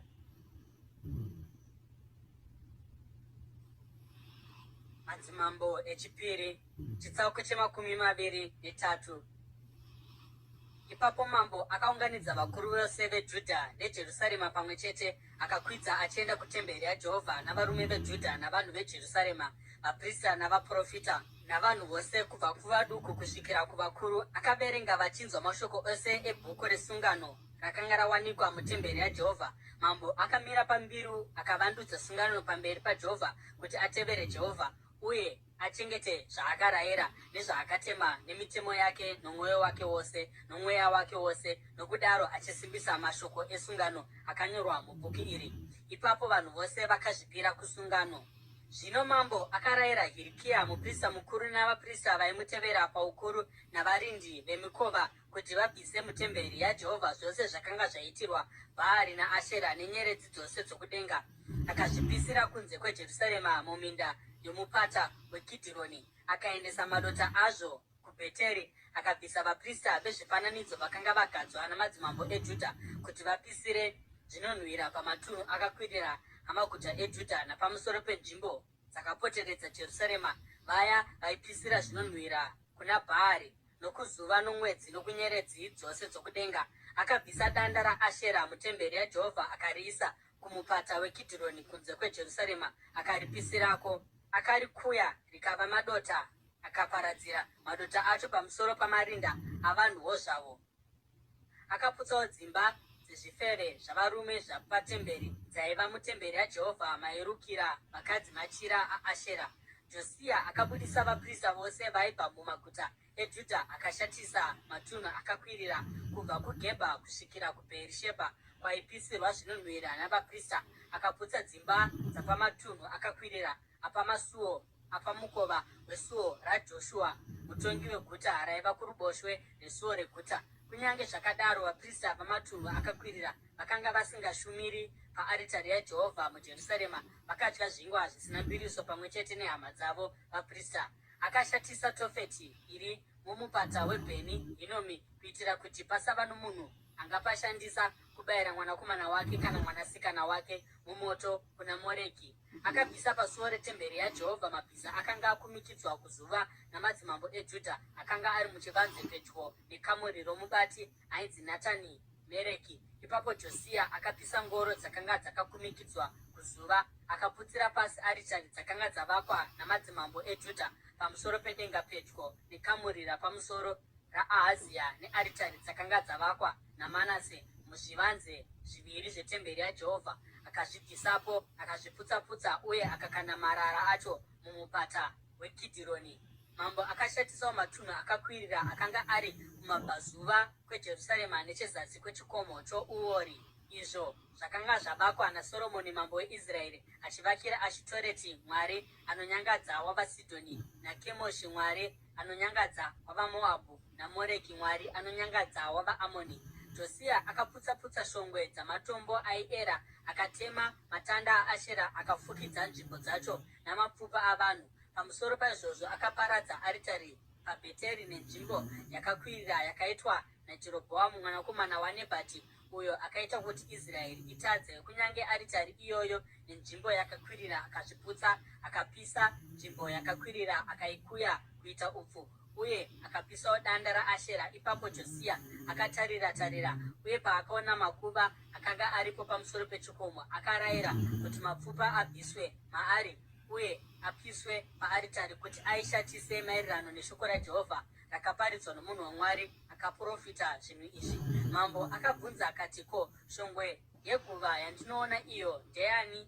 Varume vomuguta vakati, ndiyo inoratidza guva romunhu waMwari akabva kuJudha akaprofita pamusoro pearitari yeBheteri nezvinhu izvi zvamaita kwairi. Iye akati, regai azorore, ngakurege kuva nomunhu anokanganisa mapfupa ake. Naizvozvo vakarega mapfupa ake pamwe chete neumuprofita akanga abva kuSamaria. Josia akaita zvimwe chetezvo sezvaakanga aita paBheteri, akabvisa uye akashatisa temberi dzose dzapamatunhu akakwirira dzakanga dzavakwa namadzimambo eIsraeri mumaguta eSamaria akanga atsamwisa Jehovha. Josia akauraya vaprista vose vokumatunhu akakwirira pamusoro pearitari uye akapisirapo mapfupa avanhu. Ipapo akabva adzokera kuJerusarema. Mambo akarayira vanhu vose akati, itirai Jehovha Mwari wenyu Pasika sezvazvakanyorwa mubhuku iri resungano. Hakuna kumbova nepasika yakadai kubvira pamazuva avatongi vakatungamirira Israeri kana pamazuva amadzimambo avaIsraeri namadzimambo eJudha. Asi mugore re10 ramambo Josia, pasika iyi yakaitirwa Jehovha muJerusarema. Pamusoro paizvozvo Josia akabvisa masvikiro ose navavuki navaiita zvemidzimu nezvifananidzo nezvimwe zvose zvinonyangadza zvaionekwa muJudha nomuJerusarema. Akaita izvi kuti azadzise zvaidikanwa nomurayiro wakanga wakanyorwa mubhuku rakanga rakawanikwa nomuprista Hirikia mutemberi yaJehovha. Hapana kumbova namambo akaita saJosia kana vakatungamira kana vakamutevera. Akatendeukira kuna Jehovha nomwoyo wake wose, nomweya wake wose uye nesimba rake rose, sezvaakaita achitevera murayiro wose waMozisi.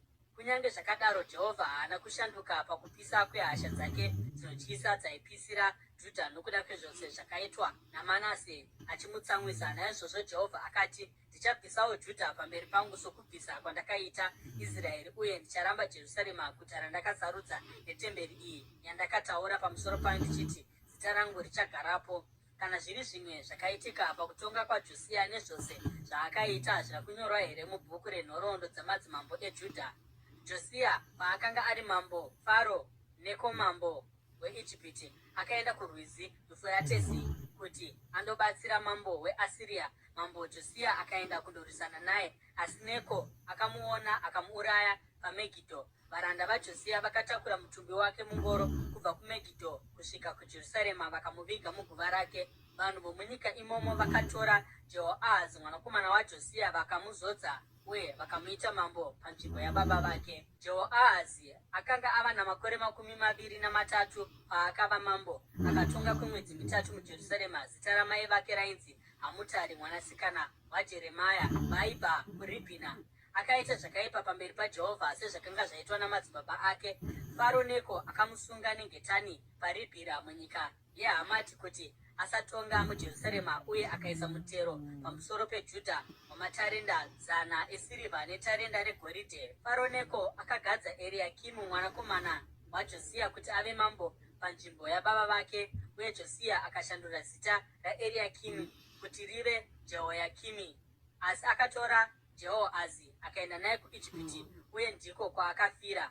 Jehoyakimu akapa Faro Neko sirivha negoridhe sezvaakanga areva kuti aite izvozvo. Akaripisa vanhu vomunyika imomo mutero, achitora sirivha negoridhe kubva kuvanhu nenyika maererano nezvavakanga vatarirwa. Jehoyakimu akanga ava namakore 25 paakava mambo, uye akatonga kwamakore 11 muJerusarema. Zita ramai vake rainzi Zebhidha mwanasikana waPedhaya vaibva kuRama. Akaita zvakaipa pamberi paJehovha sezvakanga zvaitwa namadzibaba ake.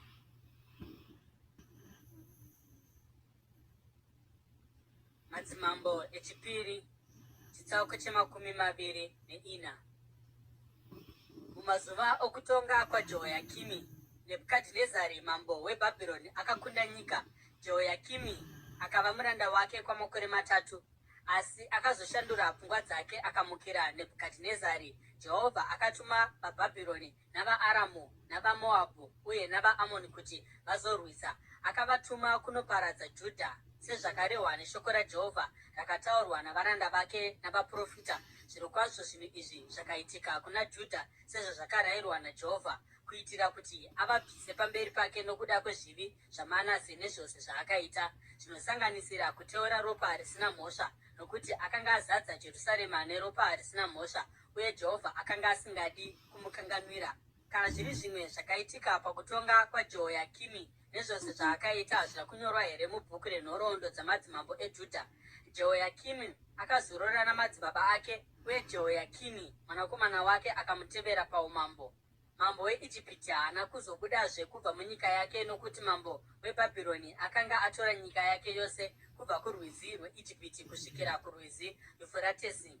Jehoyakini akanga ava namakore 17 paakava mambo, uye akatonga kwemwedzi 3 muJerusarema. Zita ramai vake rainzi Nehushita mwanasikana waErinatani. Vaibva muJerusarema. Akaita zvakaipa pamberi paJehovha sezvakanga zvaitwa nababa vake. Panguva iyoyo varanda vaNebhukadhinezari mambo weBhabhironi vakaenda kuJerusarema vakarikomba, uye Nebhukadhinezari pachake akasvika kuguta. Varanda vake pavakanga varikomba, Jehoyakini mambo weJudha namai vake navaranda vake namakurukota ake navabati vake vakazvipira vose kwaari mugore re10 rokutonga kwamambo weBhabhironi. Akatora Jehoyakini akamuita musungwa sezvakanga zvarehwa naJehovha. Nebhukadhinezari akabvisa pfuma yose mutemberi yaJehovha nomumuzinda wamambo, uye akatora midziyo yose yegoridhe yakanga yaitirwa temberi yaJehovha naSoromoni mambo weIsraeri. Akatapa Jerusarema rose, vabati vose navarume vehondo vose navarume voumhizha vose navapfuri vesimbi vaiva vanhu zviuru 10. Varombo vokupedzisira ndivo vakasara chete munyika imomo. Nebhukadhinezari akatora Jehoyakini akamuita nhapwa kuBhabhironi. Akatorawo mai vamambo navakadzi vake navabati vake navarume vaitungamirira nyika muJerusarema akavaendesa kuBhabhironi. Mambo weBhabhironi akabudisawo hondo yose yavarume zviuru 10 vakasimba pakurwa nechiuru chimwe chete chavarume voumhizha navapfuri vesimbi akavaendesa kuBhabhironi. Akaita Matania vamunini vaJehoyakini mambo panzvimbo yaJehoyakini, uye akashandura zita rake akamutumidza kuti Zedhekia. Zedhekia akanga ana makore 21 chete paakava mambo, uye akatonga muJerusarema kwamakore 11. Zita ramai vake rainzi Hamutari mwanasikana waJeremia vaibva kuRibhina. Akaita zvakaipa pamberi paJehovha sezvakanga zvaita Jehoyakini. Izvi zvakaitika kuJerusarema neJudha nokuda kwehasha dzaJehovha, uye pakupedzisira akavabvisa pamberi pake. Zvino Zedhekia akamukira mambo weBhabhironi.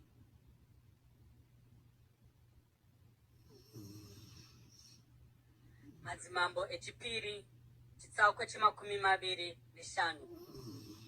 Naizvozvo mugore repfumbamwe rokutonga kwaZedhekia pazuva re10 romwedzi we10, Nebhukadhinezari mambo weBhabhironi akaenda kunorwisana neJerusarema nehondo yake yose. Akavaka misasa akakomberedza guta, uye akavakawo nhare dzakanga dzakarikomberedza. Guta rakaramba rakakombwa kusvikira pagore re11 chete ramambo Zedhekia. Pazuva repfumbamwe romwedzi wechina nzara yakanyanya muguta zvokuti makanga musisina zvokudya zvavanhu.